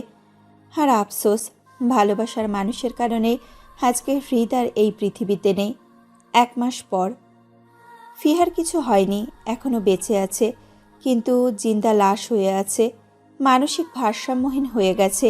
হাতে পায়ে শিকল বেঁধে একটা রুমে বন্দি করে রাখা হয়েছে ফিয়াকে। সারাদিন শুধু একটা কথাই বলে, এই পিচ্চিটা তোমাকে অনেক ভালোবাসে হৃদ। সব ভালোবাসা পূর্ণতা পায় না, তেমনি হৃদ আর ফিয়ার ভালোবাসাও পূর্ণতা পায়নি।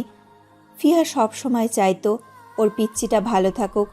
পৃথিবীর সব ভালোবাসা তার ফিহাকে দিয়েছে, কিন্তু একটা ভুল তা শেষ করে দিয়েছে। ভালো থাকুক পৃথিবীর সব ভালোবাসার মানুষগুলো।